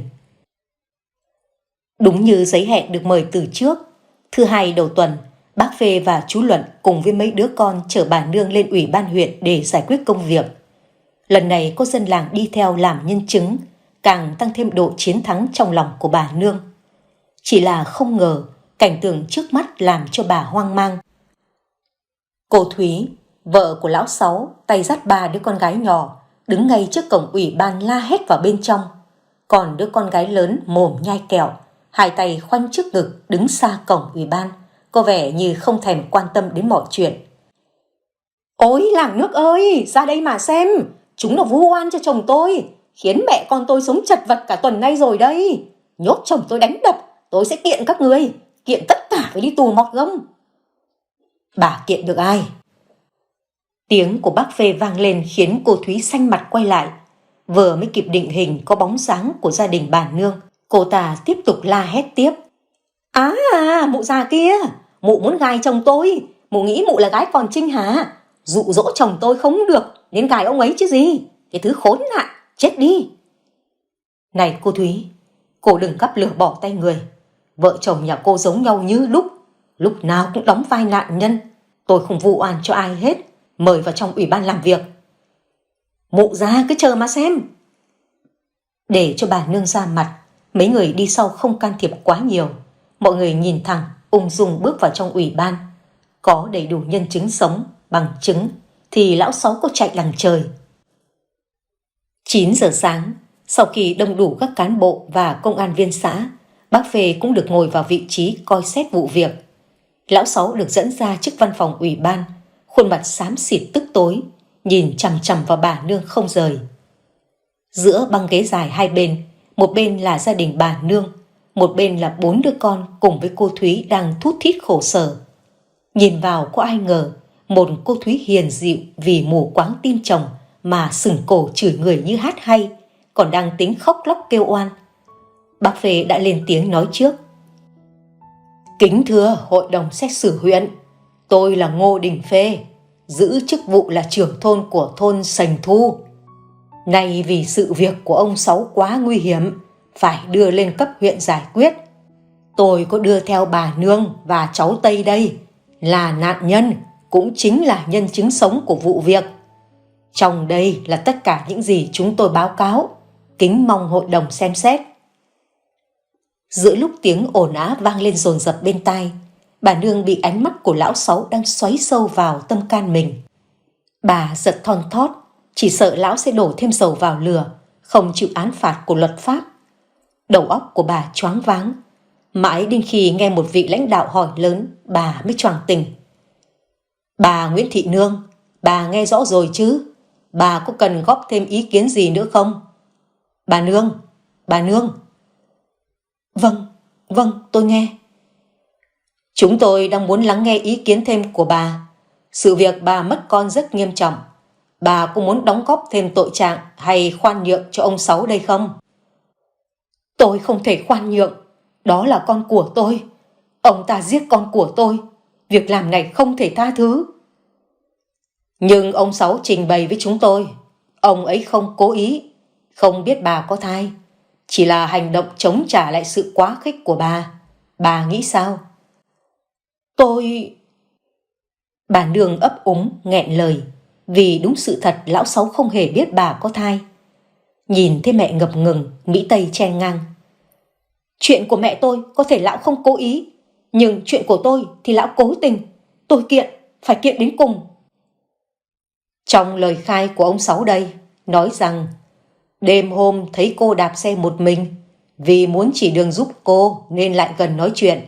Không ngờ làm cô giật mình bỏ chạy. Sau đó vì muốn giải thích mới đuổi theo cô, không hề có ý định hãm hiếp cô. Không thể, đó là đổi trắng thay đen. Ông ta đuổi theo muốn làm nhục tôi. Mẹ tôi, cô tôi và làng xóm đều chứng kiến. Làm gì có chuyện hỏi han qua đường. Thưa các bác, các cô chú, những gì tôi nói là sự thật. Chuyện thanh danh của tôi không thể đem ra đùa cợt được. Chúng tôi giải quyết công bằng, phải lắng nghe từ hai phía. Bằng chứng cô vừa trình bày không đủ thuyết phục. Dân làng xung quanh cũng chỉ thấy cô bị ngất đi, và bà nương chưa hiểu chuyện gì đã xông lên đánh người, mới bị ông Sáu đây tự vệ, gây nên chuyện hỏng thai. Tôi thấy gia đình cô nóng vội và quá hồ đồ. Bà nương nghe xong hai chân run rẩy. Quả thực họ nói không sai, bằng chứng chả có gì ngoài mấy lời truyền miệng. Bóng tối đã che mờ hết sự thật rồi. Bà không cam tâm, nhưng biết phải làm gì đây? Chứng cứ ở đâu ra nữa đây?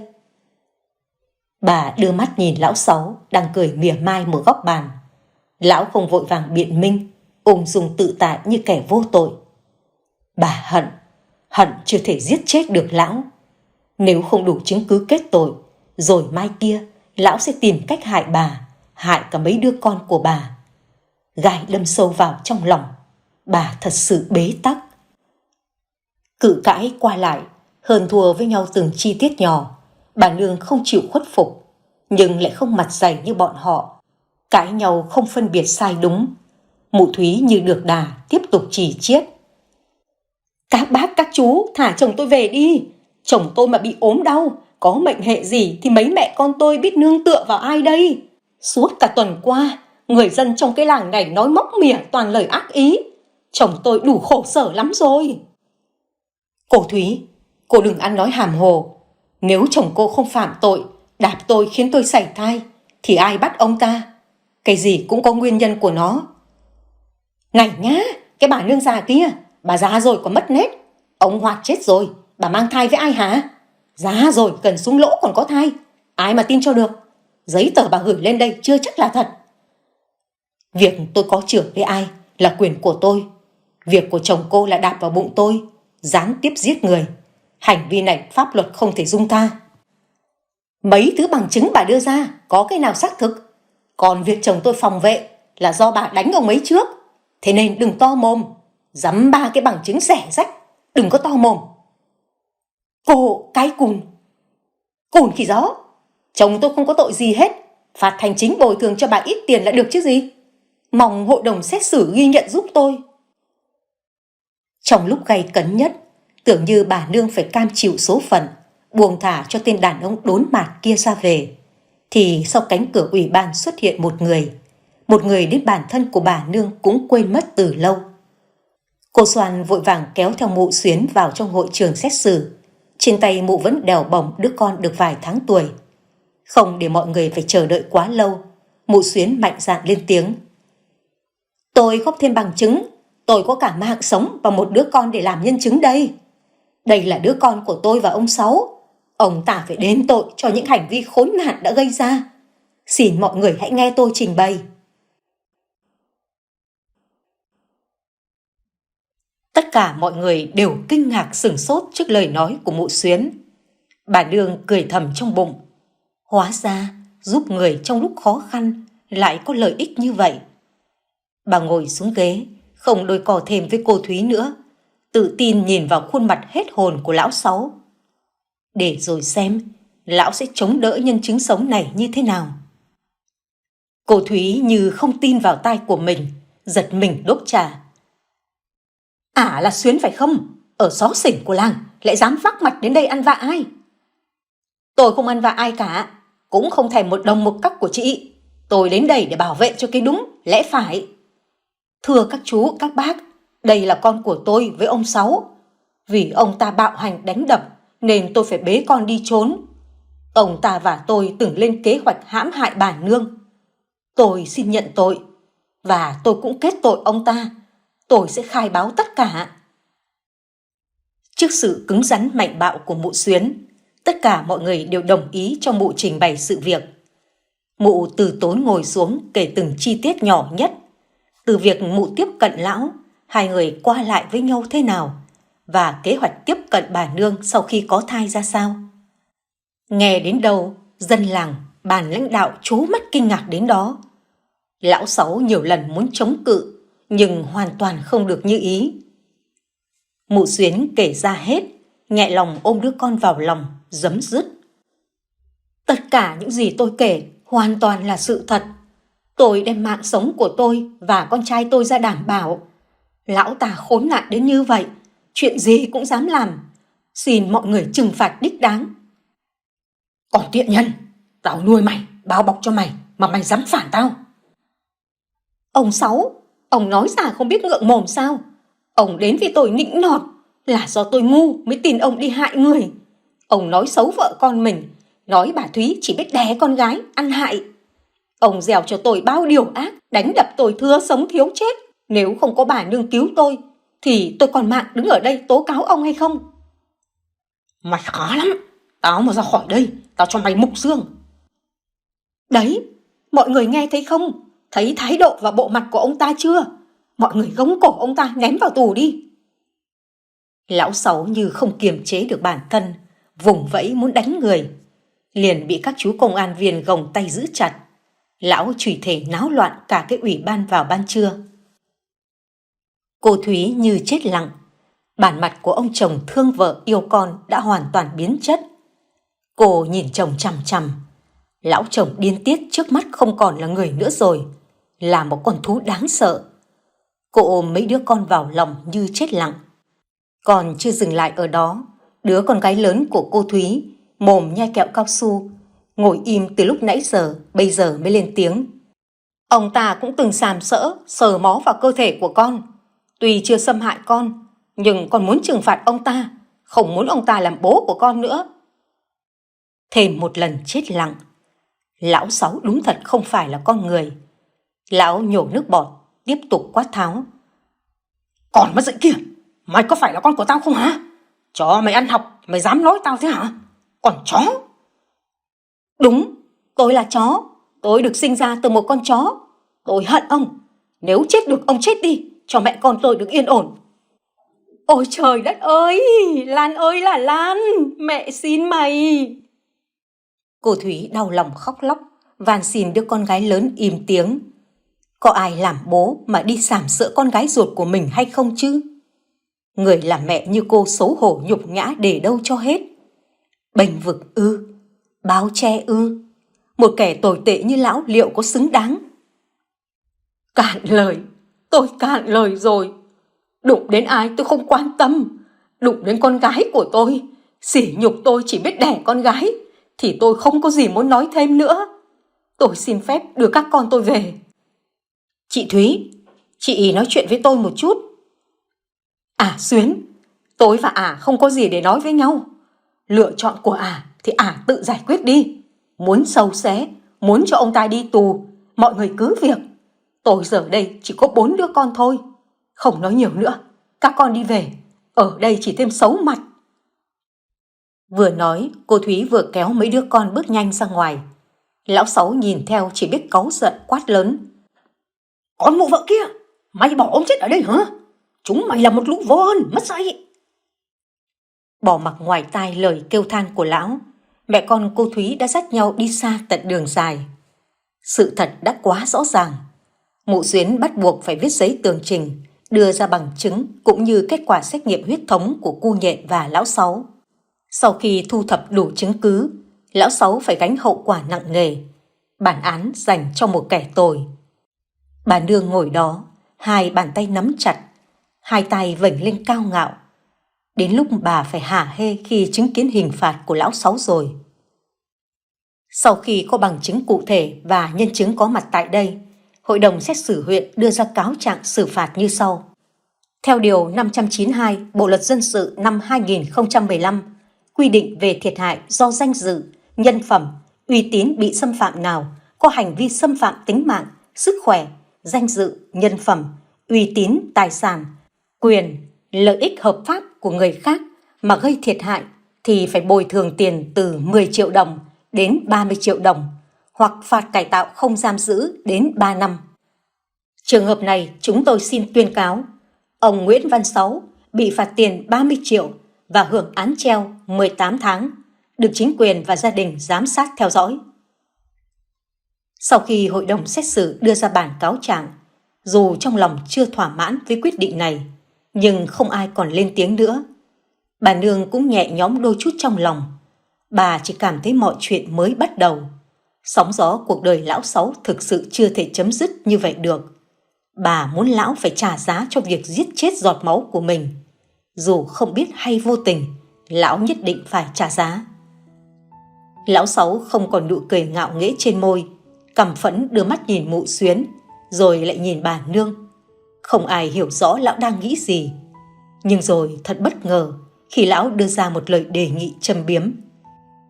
Xuyến, bế con lại đây. Anh muốn nhìn thấy con trai của chúng ta. Bây giờ nó là con của riêng tôi. Loại người như anh không xứng đáng làm cha của nó. Đừng có cứng đầu. Tôi chỉ hưởng án treo thôi. Cô còn xuất hiện ở đây thì không thoát khỏi tay thằng này đâu. Tôi là bố của nó, phải có trách nhiệm với nó. Tôi nói lại cho anh nhớ. Thứ nhất, nó là con của tôi. Chúng ta không ràng buộc hôn nhân nên anh không có quyền hạn gì hết. Thứ hai, anh muốn ngồi tù mọt gông thì cứ thoải mái mà tìm đến tôi. Con này không sợ đâu. Thấy sự giằng co qua lại của hai con người vô đạo đức, bác Phê cũng không vừa lên tiếng. À Xuyến cũng đâu có vừa, dám lên kế hoạch lừa gạt cả người chết. Ông Hoạt có linh thiêng cũng không tha cho ả đâu. Xin tạ lỗi với bác nương, xem như chuyện này em giúp cũng là cách giảm bớt tội. Mong bác coi xét mà giảm nhẹ cho em còn chăm con nhỏ. Người ta nói không sai, gần mực thì đen, gần đèn thì rạng. Coi như tôi không có quyền đánh giá ai, để bà nương, để pháp luật đánh giá. Chúng ta về thôi, chuyện còn lại để chính quyền lo. Bà nương và các con lần lượt đứng dậy ra về. Còn nhiều điều muốn nói, nhưng có lẽ bây giờ chưa phải là lúc. Bà muốn ngủ một giấc thật sâu, được gặp lại chồng mình trong mơ, để nói cho ông biết rằng cuộc sống của bà đã có thể mỉm cười từ đây. Đông chở mẹ ra mộ phần của ông Hoạt, thắp nhang cúng bái, quỳ lạy hối lỗi với ông một hồi, sau đó mới quay về nhà. Trước khi được thằng con đội mũ cho bà ra về, bà nương chỉ gật đầu nói nhỏ. Tôi ở lại với các con thêm một thời gian nữa nhé. Tối nay ông hãy về gặp tôi một lần. Tôi có chuyện muốn được tâm sự với ông. Đừng giận tôi điều chi cả. Tôi thương ông nhiều lắm. Mùa đông thật sự đã kéo về vùng quê nghèo đương độ phát triển. Cái lạnh như bùa vây lấy sự hạnh phúc mỏng manh của gia đình bà nương. Ngồi trên chiếc chiếu mới, ngắm nghía thằng con cả mới mua chiếc xe máy, cùng với chú Luận bàn luận về chiếc xe. Đợt này có xe đi lại tiện hơn chú ạ. Mẹ cháu nhỡ mày có ốm đau gì, vác lên xe chạy 5 phút là đến bệnh xá. Thằng Quý, Chưa gì đã trù cho mẹ ốm đau. Xe này ngon hơn xe chú rồi đấy. Chở 3-4 người vô tư. Chắc ông Phê cũng mua một cái. Trong làng lại có thêm tổ lái mới. Cháu về ở với mẹ. Có chỗ nào hội họp vui vui, chú kéo cháu đi cùng với nhá. Thế là quyết định về quê đấy hả? Không vương vấn Sài Gòn đô thị nữa hả? Về thôi chú ạ. Hai vợ chồng đều làm công nhân thì về quê làm đồng, chăn nuôi, chăm sóc mẹ. Qua tuần cháu vào trong đó xin phép nghỉ, lấy tiền bảo hiểm trả nốt tiền mượn mua xe cho chú. Cảm ơn chú nhiều lắm. Ơn Huệ cái gì? Mày về là tốt rồi. Về chú có thêm người hút thuốc lào cùng cũng vui phết đấy. Nhưng hai vợ chồng bàn nhau cho kỹ, không lại gây mâu thuẫn, khổ mẹ mày chứ không khổ ai đâu. Vâng, vợ con cháu thì nghe cháu rồi, không giống chú sợ cô Xoan một phép. Dĩ nhiên rồi, ngày bố mày còn sống cũng sợ chị nương lắm đấy. Ở đó mà trêu chú. Mày cũng nên sợ vợ đi, sợ vợ cuộc sống mới vui. Tiếng cười nói đùa giỡn vang vọng khắp khoảng sân rộng lớn. Trong bếp, cả mấy chị em dâu ruột đang bận rộn nấu ăn, vui vẻ sum vầy. Bà nương nghe được những lời của con trai mà chảy nước mắt, đưa tay lau đi những dòng lệ xúc động. Lòng bà như được chắp vá những vết nứt rỉ máu. Bà không muốn ép uổng mấy đứa con phải ở lại chăm sóc cho bà, nhưng có lẽ chúng nó đã lớn, đã giác ngộ được nhiều điều. Đứa con trai khổ cực với bà từ tấm bé, trải qua nhiều hiểu lầm với bà, cuối cùng lại là đứa gắn bó với bà quãng đường đời về sau. Bà hạnh phúc, giọt nước mắt của hạnh phúc thật sự. Bữa cơm tối, bà nương có mời thêm ông Phê cùng với gia đình chú Luận góp mặt. Bà muốn cảm ơn mọi người đã giúp đỡ bà vượt qua được cửa ải khó khăn thời gian qua. Ông Phê cũng không khách sáo, cứ kể hết chuyện này tới chuyện kia. Uống được 3 chén rượu, lại quàng tay qua vai của Đông mà xưng hô bố với con, làm cả nhà cười nắc nẻ. Ai cười thì cứ cười, ông mặc kệ, ông không quan tâm. Cái ông thật sự để ý đó chính là nụ cười trở lại của bà nương. Tiếng gọi bố con kia cũng chính là lời thật lòng giấu kín của ông. Ông thật lòng muốn trở thành một phần trong cuộc sống của bà, của gia đình thiếu hụt thành viên này. Tối đến, mấy đứa nhỏ ngồi quây quần ngoài nhà xem vô tuyến. Từ khi các con về, ngôi nhà của bà mới có tiếng vô tuyến ồn ào. Món quà mà ông Hoạt không bao giờ được xem. Có nhiều lời muốn nhắn nhủ cho ông. Vậy mà từ hồi lão Sáu chịu án phạt tới giờ, bà chưa được gặp lại. Không biết ông có nghe được lời khẩn cầu của bà hay không? Mỹ Tây đứng ở cửa buồng nhập nhòe ánh điện, hai tay bấu vào nhau lưỡng lự, không biết có nên bước vào hay không. Bà nương cũng không chần chừ gọi nhỏ con gái.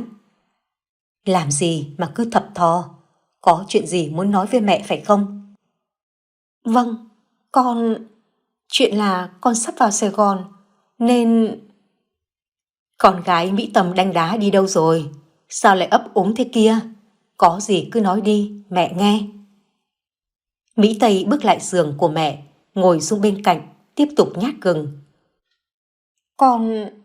Chuyện xảy ra thời gian qua, mẹ cho con xin lỗi. Là con sai khi tự làm theo ý mình. Con thật sự nông cạn. Mẹ đừng giận con nhé. Lâu nay mẹ không nói chuyện, con nghĩ mẹ giận con sao? Mẹ không giận Tây à. Mẹ khó nói những điều tình cảm với con thôi. Là mẹ thấy có lỗi. Nếu hôm đó lão Sáu có đụng chạm gì đến con, chắc mẹ không sống nổi. Mẹ thật sự không dám nghĩ đến. Con không sao mà mẹ. Con chưa thể hỏi mẹ có đau chỗ nào không? Vết thương của mẹ lành rồi chứ à? Mẹ còn chảy máu nhiều không? Rất nhiều câu hỏi mà con không thể bày tỏ ra với mẹ. Là con bất hiếu. Không phải. Mẹ hiểu hết. Con gái vì lo cho mẹ mới như vậy. Con biết vì sao mẹ tức giận không? Vì con rất giống mẹ. Tính cách giống nhau đến mức mẹ phát hoảng. Còn với anh Đông vì giống mẹ nên mới hay xảy ra khẩu chiến. Con xem, Hà Nam giống bố nên lúc nào cũng nhẫn nhịn mẹ. Dù mẹ có nói gì cũng không cãi lại. Thế nên mẹ hiểu, Mẹ thương các con nhiều lắm.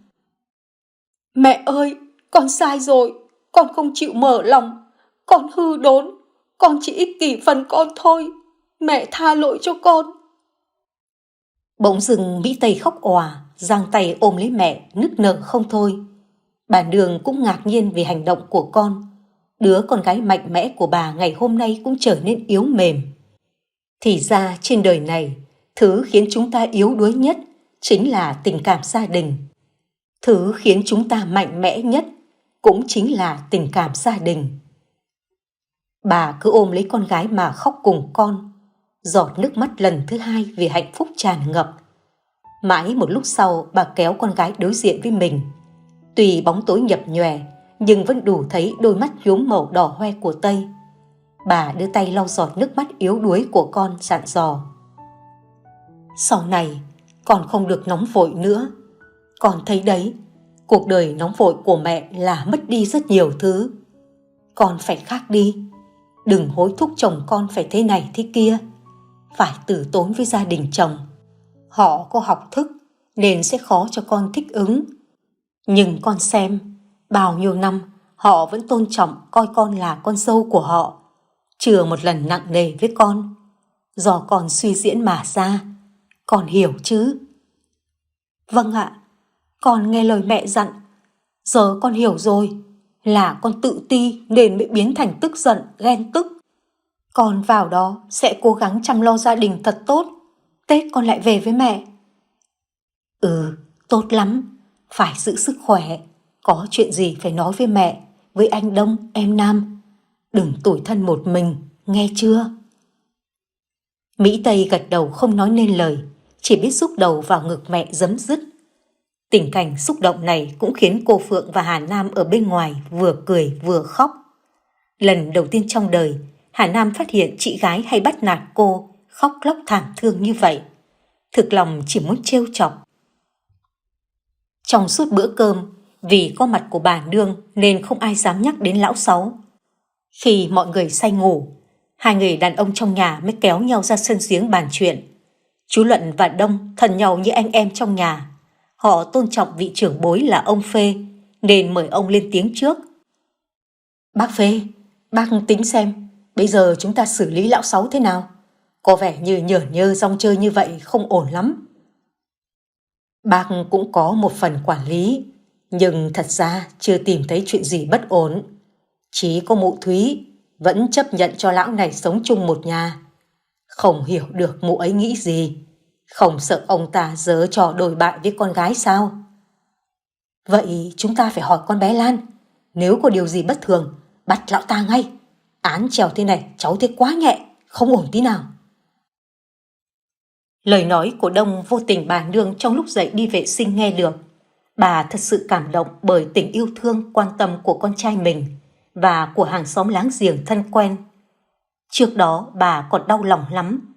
Nghe xong lời nói này lại thấy ấm áp dịu nhẹ. Cõi lòng cũng vì vậy mà hàn gắn không ít. Ý nghĩ trong đầu khởi phát, bà chưa bao giờ tha thứ cho lão Sáu. Hình phạt đó còn quá nhẹ. Bà phải tự tay trừng trị lão. Và không ai biết vì sao mụ Thúy vẫn chấp nhận cho chồng chung sống trong nhà. Đó là bí mật của bà và mụ. Một bí mật mà đến cả mấy đứa con cũng không hề hay biết. Vào một ngày gió bấc mưa phùn, cái lạnh kéo về càng nhanh hơn. Cô Thúy và bà Nương gặp nhau tại căn nhà cũ của mụ Xuyến. Không còn sự ác cảm, ánh mắt trao nhau là những niềm tin bất diệt, nỗi căm hận dành cho một kẻ thù chung. Căn nhà vẫn như cũ, không có gì đổi thay, chỉ có mụ Xuyến đang yên bình ở một nơi khác, còn cô Thúy đau lòng nhức nhối không yên. Bà Nương ngồi trên chiếc giường gỗ, từ tốn nói: Góc nhà này là tôi đâm lão Sáu. Vết thương có vẻ rất tệ, nhưng cô lại không phát hiện ra, hay cô không quan tâm chồng mình? Chị Nương, chuyện qua lâu rồi, tôi không thèm quan tâm đến lão. Cái tôi quan tâm bây giờ là có cách nào xử lý hắn không? Tôi chỉ lo cho con Lan, còn bé mới tròn 20 tuổi, phải giữ cái thân mà lấy chồng. Tôi hỏi cô một câu, cô còn yêu chồng cô không? Cô muốn ly dị với hắn hay vẫn muốn hắn sống cùng với 5 mẹ con cô? Cô phải nói rõ với tôi thì chúng ta mới bàn cách được. Nói thật với chị là tình cảm vợ chồng không còn mặn nồng từ rất lâu. Sau khi sinh 4 đứa con gái, tôi không còn ham muốn với anh ta nữa. Đêm nằm ôm con, cũng do mệt mà thiếp ngủ. Sáng ra phải lo cho chúng nó học hành. Tôi không nghĩ anh ta lại trở nên điên loạn biến thái. Đúng là hết thuốc chữa. Cũng may con bé Lan không bị xâm hại. Nếu không thì cả đời làm mẹ của cô sẽ nhục nhã đến thế nào. Con bé phải sống bất cần ra sao, cô biết chứ. Bây giờ em muốn hắn phải trả giá. Nhưng chị Nương à, em không thể ly hôn được. Hắn phải là bố của các con em, phải đi làm cùng em chăm lo cho các con như trước đây. Em không muốn ly hôn. Ly hôn là thất bại của một người phụ nữ. Ôi trời, ai bảo với cô ly hôn là thất bại? Lỡ như sau này mấy đứa lấy phải người chồng không tốt, cô cũng bắt chúng nó cam chịu giống mẹ nó sao? Lỡ như con Tây con Nam nhà tôi nó xa cơ, tôi vẫn ép chúng nó chịu đựng hay sao? Em không quan tâm. Số phận em bây giờ không đổi khác được. Em phải giữ bố lại cho các con. Dù tệ bạc thế nào cũng là bố của chúng nó. Chị tính xem có cách nào giúp lão quay về với gia đình, đổi tính đổi nết hay không? Bà Nương chẹp lưỡi lắc đầu, biết làm sao với suy nghĩ thiển cận này của cô Thúy. Hèn chi thằng chồng luôn có cơ hội làm sai. Một phần cũng tại nếu khó khăn hơn, quản được chồng, có lẽ mọi chuyện đã khác đi. Bà Nương đứng lên đi dạo một vòng quanh nhà, kể về sự việc của mụ Xuyến, 3 chìm 7 nổi, cuối cùng mới xác ngộ mà thay đổi. Bà cũng muốn lão Sáu thay đổi, ít nhất là không nên làm chuyện thất đức, ăn trên đầu trên cổ người ta về khoản tiền ma chay.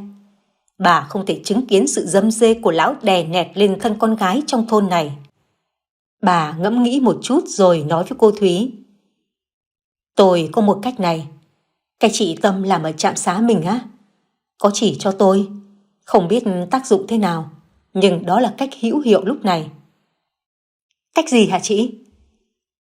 Cô hãy vui vẻ chăm sóc cho lão, nhưng thức ăn hàng ngày hãy bỏ mỡ chăn vào cho lão ăn. Cô ôm bình rượu ngâm con chăn này về cho lão uống, ngày 2 bận là được. Tại sao ạ? Tại sao phải uống mỡ chăn? Cái này có tác dụng giảm nhu cầu sinh lý. Sau tầm nửa tháng, lão sẽ bị liệt dương. Lúc đó, hắn sẽ không thể làm gì con bé Lan, cũng như lang trại bên ngoài nữa. Lúc đó, lão mới mãi mãi là chồng của riêng cô. Chị nói thật chứ? Lão sẽ không bị điên loạn mà giết mẹ con tôi chứ? Cô Tâm dặn dò tôi vậy thôi, chứ không biết tác dụng có hiệu nghiệm hay không. Tất cả vẫn phải nhờ vào cô, vào trời Phật giúp đỡ. Thôi được, tôi nghe chị, còn nước còn tát, hết cách rồi, phải làm cách này thôi. Vậy tôi chờ tin của cô. Sau khi rời khỏi căn nhà của mụ Xuyến, một lần nữa bà Nương lại ghé qua mộ phần của ông Hoạt.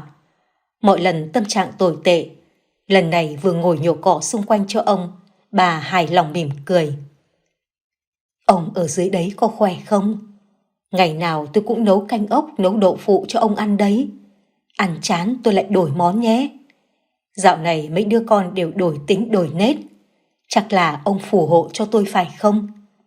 Đợi 3 năm sau các con tụ họp lại, tôi xây cho ông ngôi nhà đẹp nhé. Cảm ơn ông nhiều lắm, vì thời gian qua không oán giận gì tôi. Nếu dưới đó có gặp lại cái Bắc, mong ông thương xót che chở bao bọc nó giúp tôi. Cảm tạ người chồng già của tôi nhớ ông nhiều lắm. Bà Nương không rõ, một người cả đời vì cách mạng, vì gia đình vợ con như ông Hoạt, khi chết đi sẽ lên thiên đường hay xuống gặp Diêm Vương. Nhưng bà luôn cầu mong ông đang ở một nơi tốt đẹp và nghe được những tâm tình của bà. Gửi gắm đứa con chưa thành hình cho ông, có lẽ là điều an ủi cuối cùng bà làm được cho con. Cả đời lầm lỡ, đến xế chiều lại tiếp tục lầm lỡ. Cúi đầu tạm biệt chồng trở về nhà, men theo cánh đồng ngô xanh mướt, bà Nương vươn vai thở nhẹ. Hôm nay nhìn thứ gì cũng đều trở nên tuyệt đẹp. Dân làng làm việc trên đồng ruộng, cũng không còn quá bài xích với bà nữa. Từ ngày tin tức lão Sáu làm chuyện xấu, đổ oan vu vạ cho bà, có lẽ nhiều người đã nhìn bà bằng ánh mắt khác, ánh mắt áy náy cảm thông. Bà nương, sao ra mộ ông Hoạt một mình thế? Các cháu nó đâu? Nghe tiếng hỏi của mụ đàn bà chanh chua, từng theo phe lão Sáu thù ghét nói xấu bà nương tính cười trừ đi qua. Người ta có ghét thì nói gì cũng bằng thừa, chỉ tổ ghét thêm. Nhưng thật không ngờ, người đàn bà tên Lộc kia lại tiếp tục níu kéo cuộc trò chuyện.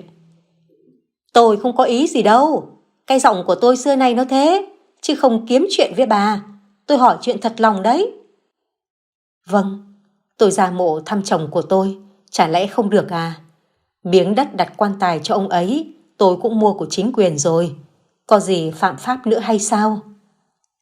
Bà nương, bà đừng hiểu lầm, tôi không có ý gì móc mỉa bà, chỉ là vài câu hỏi thăm tình làng nghĩa xóm thôi. Bà nương nực cười, nghĩ thầm trong bụng, cái tình làng nghĩa xóm đó bà ta có quyền được nói hay sao? Lúc bà kiệt quệ đau lòng nhất, chính bà ta là người lôi kéo dân làng, đổ thêm dầu vào lửa. Vậy mà bây giờ đứng trước mặt nói ra câu tình nghĩa, thật sự nực cười. Bà nương không muốn lại xảy ra chuyện đôi co, vội vàng rời bước. Nếu không có chuyện gì, tôi xin phép về. Kìa, bà nương, tôi biết bà giận tôi vì những gì tôi đã làm trước đây. Tôi đi cắn rứt lương tâm, nên tôi muốn xin lỗi bà. Không chỉ riêng tôi, mà rất nhiều người khác, họ không dám đối mặt với bà. Tôi nghĩ mọi chuyện là bịa đặt, nhưng chuyện bà đánh đá, tát mụ xuyến ngoài đồng ruộng năm xưa là chuyện có thật. Có ai như bà không bà Lộc? Đi xin lỗi nhưng vẫn khẳng định tôi đánh đá nữa sao? Thôi được rồi, tôi tưởng chuyện gì nghiêm trọng, chứ chuyện này coi như xí xóa, tôi không để bụng. Nếu quan tâm chắc tôi không thể sống nổi rồi. Thật chứ, chị nói vậy là tha lỗi cho tôi có phải không? Từ nay có thể chào hỏi, rủ rê nhau đi chợ rồi có phải không? Nhìn kìa, thái độ của bà Lộc rõ ràng hứng khởi, khiến bà nương không nén nổi cười, đành giả lả nói lại. Tôi bây giờ giống như một đứa trẻ dại khờ, đi chơi với ai là phải xin phép mấy đứa con. Đợi tôi về xin phép đã nhé. Ấy, chị nói thế khác gì còn giận tôi. Lần này tôi thật lòng xin lỗi chị. Mai kia ra ruộng làm với nhau, tôi với chị tâm sự. Giờ tôi thấy tôi sai nhiều rồi, chị đừng trêu chọc tôi nữa. Tôi hiểu được cảm giác của chị ngày trước. Thôi được rồi, không có gì, hàng xóm với nhau cả. Sau này còn nhiều dịp gặp lại. Nếu lão Sáu có chuyện gì mờ ám, bà có tai mắt khắp nơi phải không? Nếu biết được chuyện gì, nói cho tôi nghe với, được chứ? Được, tôi đồng ý ngay. Chị nhớ bỏ qua cho tôi rồi đấy nhé. Không được trách móc gì tôi đâu đấy. Như sợ bà nương không giữ lời, bà Lộc phải vớt vát cánh tay níu kéo, cười đùa như một đứa trẻ bị cô giáo bắt phạt. Bà nương phải nói mãi, bà Lộc mới chịu để bà đi về. Thà thứ một chuyện không nặng lòng cũng tốt. Ít nhất lúc này, bà nương cũng có thêm một đồng minh để theo dõi động tĩnh của lão Sáu. Hy vọng mọi chuyện sẽ theo nguyện vọng của bà. Mấy ngày sau, Mỹ Tây phải chào tạm biệt mẹ rời quê hương để vào với gia đình nhỏ bé của mình. Bà nương khỏe hơn, giờ đây tâm trạng tràn đầy nhựa sống. Bà nấu mấy món ăn ngon cho con gái. Như thường lệ, ông Phê vẫn mặt dày xuất hiện, miệng thì nói là bảo vệ bà nương khỏi sự đe dọa của lão Sáu. Nhưng thực chất, lão Sáu có dám xuất hiện nữa đâu. Lão còn bận đi cải tạo làm công ích. Chỉ có ông Phê ung dung thư thái để quan tâm bà, bày tỏ tình cảm với bà mà thôi. Cả nhà ồn ào cười nói, Đồng tranh thủ mượn cái đĩa nhạc cải lương của nhà chú Luận, đang loay hoay mở lên nghe. Thì Hà Nam hớt hải đi nhanh từ trong buồng ra gọi lớn. Mẹ ơi, mẹ nhìn này, 2 vạch rồi. Mẹ ơi, con có thai rồi. Thật không? Đưa mẹ xem nào. Ôi trời Phật, tạ ơn trời Phật. Cả Nam và Bình đều rưng rưng nước mắt cầm chiếc que thử thai đưa cho mẹ. Bà nương xúc động, đưa tay ôm lên miệng bật khóc ngon lành. 2 vạch này y chang 2 vạch của bà trước đó. Nó chỉ khác nhau ở hoàn cảnh đối mặt. Bà mừng cho con, tiếc thay cho mình. Nhưng niềm vui của con gái lấp đầy đi nỗi bất hạnh của bà. Bà gạt nước mắt nói với con: Con gái, thế này là tốt quá rồi. Giờ con phải kiêng cữ cẩn trọng. Năm này, con vào giường nằm cho mẹ, không lang thang ngoài này nữa. Con có mệt hay đau bụng không? Nói cho mẹ nghe. Kìa mẹ, con không sao đâu ạ. Chỉ âm ỉ đau bụng một chút thôi. Là hiện tượng bình thường. Mẹ đừng lo quá. Cho con ăn cơm cùng chị Tây Anh Đông chứ. Không tối nay anh chị lên xe rồi. Nhỉ. Nào nào, mẹ lấy cái ghế cho con ngồi. Đừng ngồi dưới chiếu không tốt tí nào. Đây, em cầm ra cho nó rồi đây. Chị cứ xốn xồn cả lên. Tiếng cười nói của cô Phượng vang lên lấn át cả tiếng của chị dâu. Tay cầm theo cái ghế gỗ nhỏ bước ra ngoài lẩm bẩm, khiến ai cũng phá lên cười. Chỉ có cô Phượng mới trị được cái bệnh hấp tấp sốt sắng của bà nương mà thôi. Chị cứ vội đi đâu, coi chừng lại ngã ra đấy. Có tin vui thế, chị dâu có uống một ly rượu mừng không? Cô chỉ giỏi cái trêu tôi thôi. Nào nào cả nhà, ngồi ăn đi. Củ Nghĩa với tôm đâu rồi? Tắt vô tuyến ngay, ra ngoài ăn cơm. Tiếng hai thằng nhóc vang lên giòn giã, chạy ù ra sân ngồi sát bên cạnh bà nương, khiến cả nhà được một phen nắc nẻ. Tiếng nói chuyện còn rôm rả. Vợ chồng chú Luận cô Xoan cũng mang một rổ trái cây qua góp vui. Ngôi nhà ba gian nhà bà nương lại thêm phần ấm cúng. Sau cùng, chuyện nhỏ nhặt nhất cũng chính là chuyện vui nhất. Tình cảm con người mới là thứ đáng trân quý nhất. Mấy ngày hôm sau, lần lượt anh chị cả đều vào Sài Gòn sắp xếp công việc. Căn nhà vắng lặng đi ít nhiều. Mùa đông kéo từng cơn gió lạnh buốt hơn. Bà nương tranh thủ ném nhiều cỏ xuống ao cho cá được ủ ấm. Loay hoay làm việc, bỗng ngoài ngõ có tiếng người gọi. Chị nương có nhà không ạ? Mở cổng giúp em với. Em Thúy đây. Biết là vợ của lão Sáu đến, chắc là báo cáo tình hình cho bà biết. Bà nương dừng tay bước ra ngoài mở cổng. Nhưng thật không thể ngờ, người đứng trước mặt bà bây giờ không chỉ riêng mụ Thúy, mà còn có cả lão Sáu. Mặt mày xanh xao tái mét. Lão đưa mắt thất thần nhìn bà chào hỏi. Chị nương, cho vợ chồng tôi vào nhà nói chuyện một chút được chứ? Có chuyện gì, ông nói ở đây được rồi. Trong nhà tôi còn có con gái, không tiện để ông vào gây chuyện. Nếu không tử tế mời đi cho. Tôi gọi ông Phê bây giờ. Nghe được giọng nói gay gắt của bà nương, mụ Thúy gấp gáp đỡ lời cho chồng. À, chị nương, chị bình tĩnh. Chồng em bây giờ đang bị xã hội lên án, cán bộ theo dõi sát sao, không có chuyện làm hại đến ai được nữa. Chúng em thật sự có chuyện muốn thưa với chị. Mong chị cho bọn em vào nhà 5 phút thôi ạ. Đúng vậy, tôi ăn năn hối cải rồi. Mong chị cho phép tôi vào bên trong, thắp cho anh Hoạt nén hương tạ tội. Xin chị cho phép. Vừa nói dứt câu, lão Sáu bỗng quỳ gối trước mặt bà nương xin xỏ. Bà thất kinh đưa mắt nhìn xung quanh, lỡ ai trông thấy lại có chuyện không hay ho đồn thổi. Bà vội vàng quát nhỏ. Thôi được rồi, hai người vào trong đi. Cứ để cái cổng mở toang ra như thế, có chuyện gì còn biết đường biết lối. Tôi không tin hai người được. Hai con người dắt díu nhau vào trong nhà.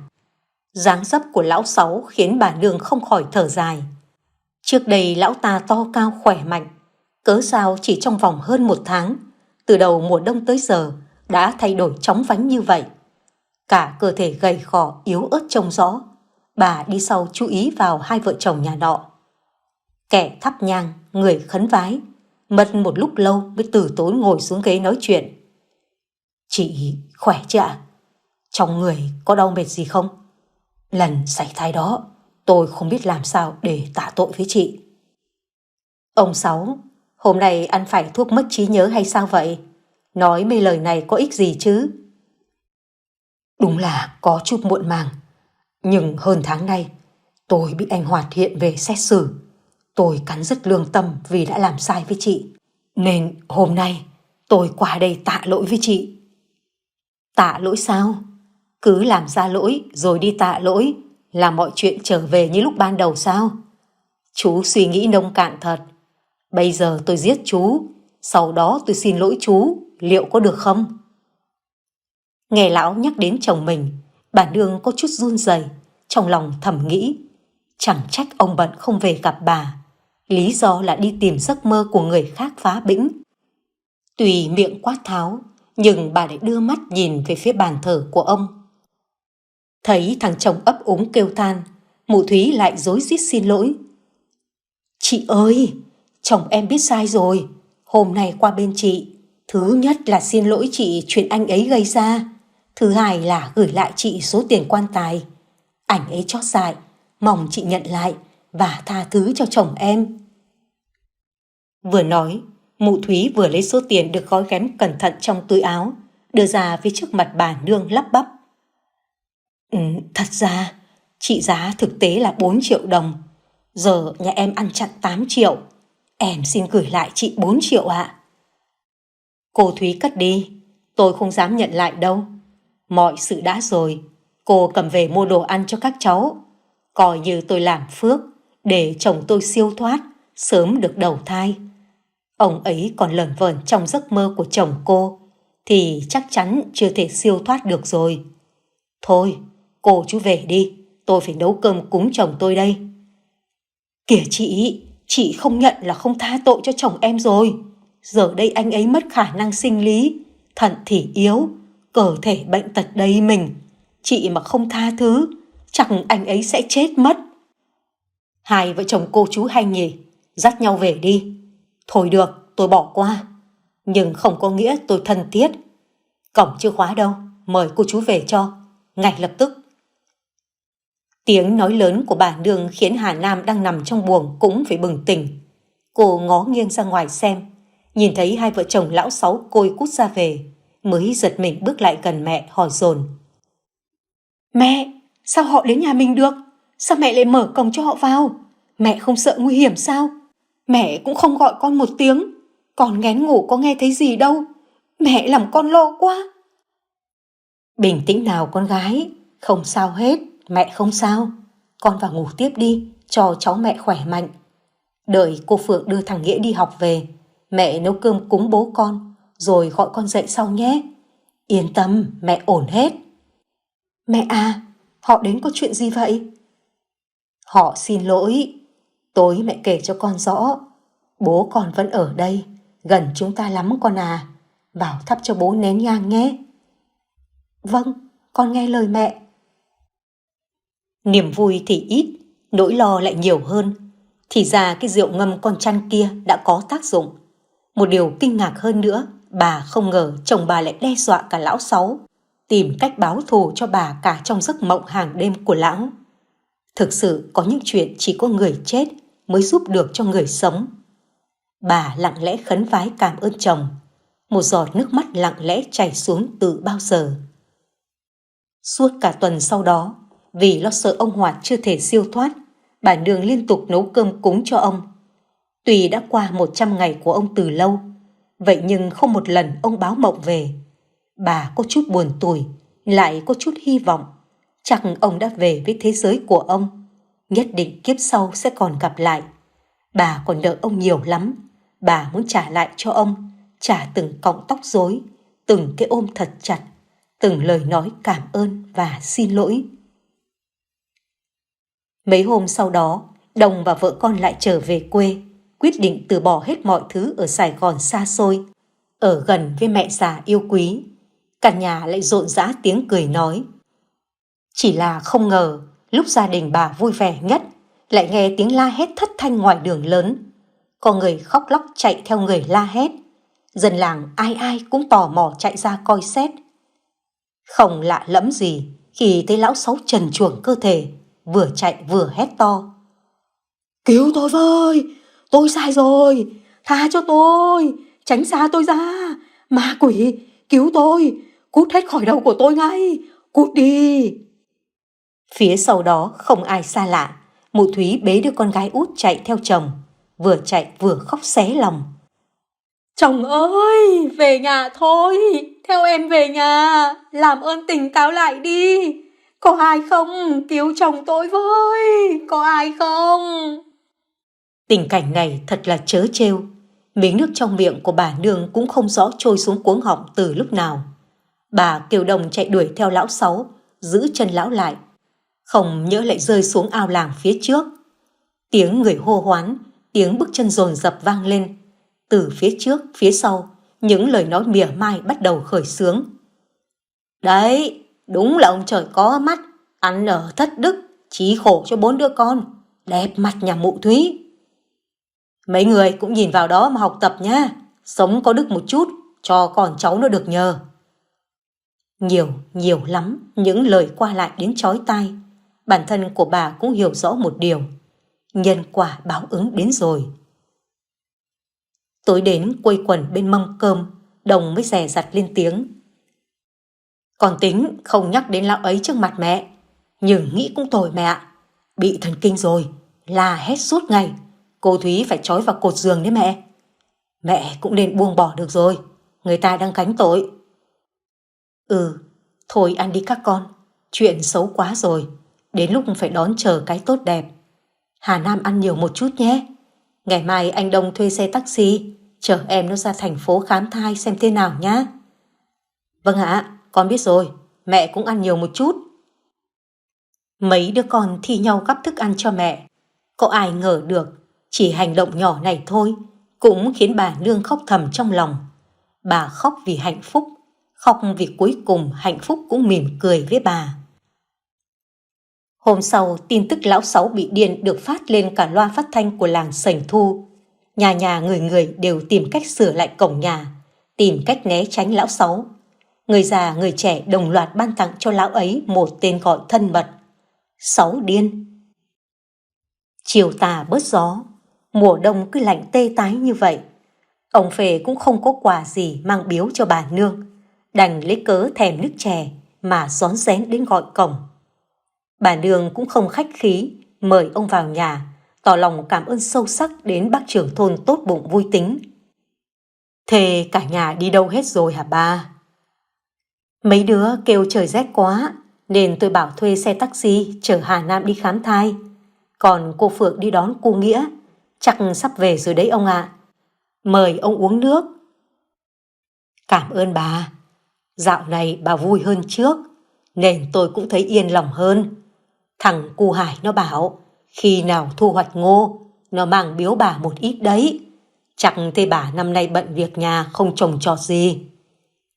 Ấy, thế tôi tưởng thằng Hải nó ghét tôi chứ. Ghét thế nào được mà ghét. Tôi không cho phép. Tôi mến bà, thì chúng nó phải theo tôi chứ. Nói xong câu mến thương đó, mà khuôn mặt của ông đỏ rực. Biết mình lỡ lời, ông vội vàng rót nước chè uống, không hãm phanh kịp. Bà nương lúc này chỉ biết cười vui sướng. Ai chả biết ông có cảm tình với bà chứ. Nhưng trước mắt, bà chỉ xem ông là bạn thôi, một người bạn thật sự quan trọng. Hôm qua, tôi mơ gặp ông Hoạt. Ông ấy mỉm cười vẫy tay chào tôi. Chắc là ông ấy đi thật rồi, thanh thản mà đi rồi ông Phê ạ. Nên thế bà ạ, ông ấy sẽ được đến nơi tốt đẹp nhất. Người tốt sẽ được đầu thai nhanh thôi. Hai người nhìn nhau mỉm cười. Trên vô tuyến đang phát một bản tin ngắn. Nghe đến đầu cõi lòng của bà nương yên lành đến đó. Cuối cùng thì người làm ác cũng phải trả giá rồi.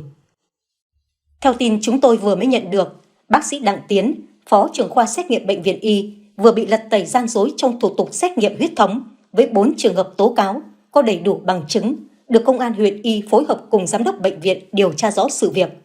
Chúng tôi sẽ tiếp tục đưa tin đến quý vị vào bản tin tiếp theo.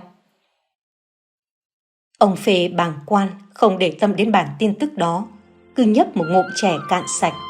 Bà ngồi bên lại rót thêm trà vào chén cho ông. Khung cảnh bình yên đến lạ. Thời gian chưa từng mở miệng nói chuyện, nhưng lại trả lời tất cả câu hỏi của chúng ta.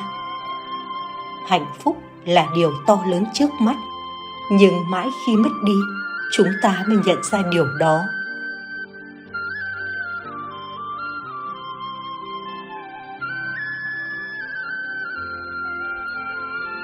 Quý vị thân mến, quý vị vừa nghe xong bộ truyện Nước mắt mẹ già của tác giả Tâm An. Sau khi nghe xong bộ truyện này, quý vị có cảm nhận như thế nào? Hãy để lại bình luận để Lúa Vàng cũng như tác giả được biết nhé. Còn bây giờ xin chúc quý vị có một giấc ngủ thật ngon. Xin kính chào và hẹn gặp lại quý vị ở các video tiếp theo trên kênh Lúa Vàng.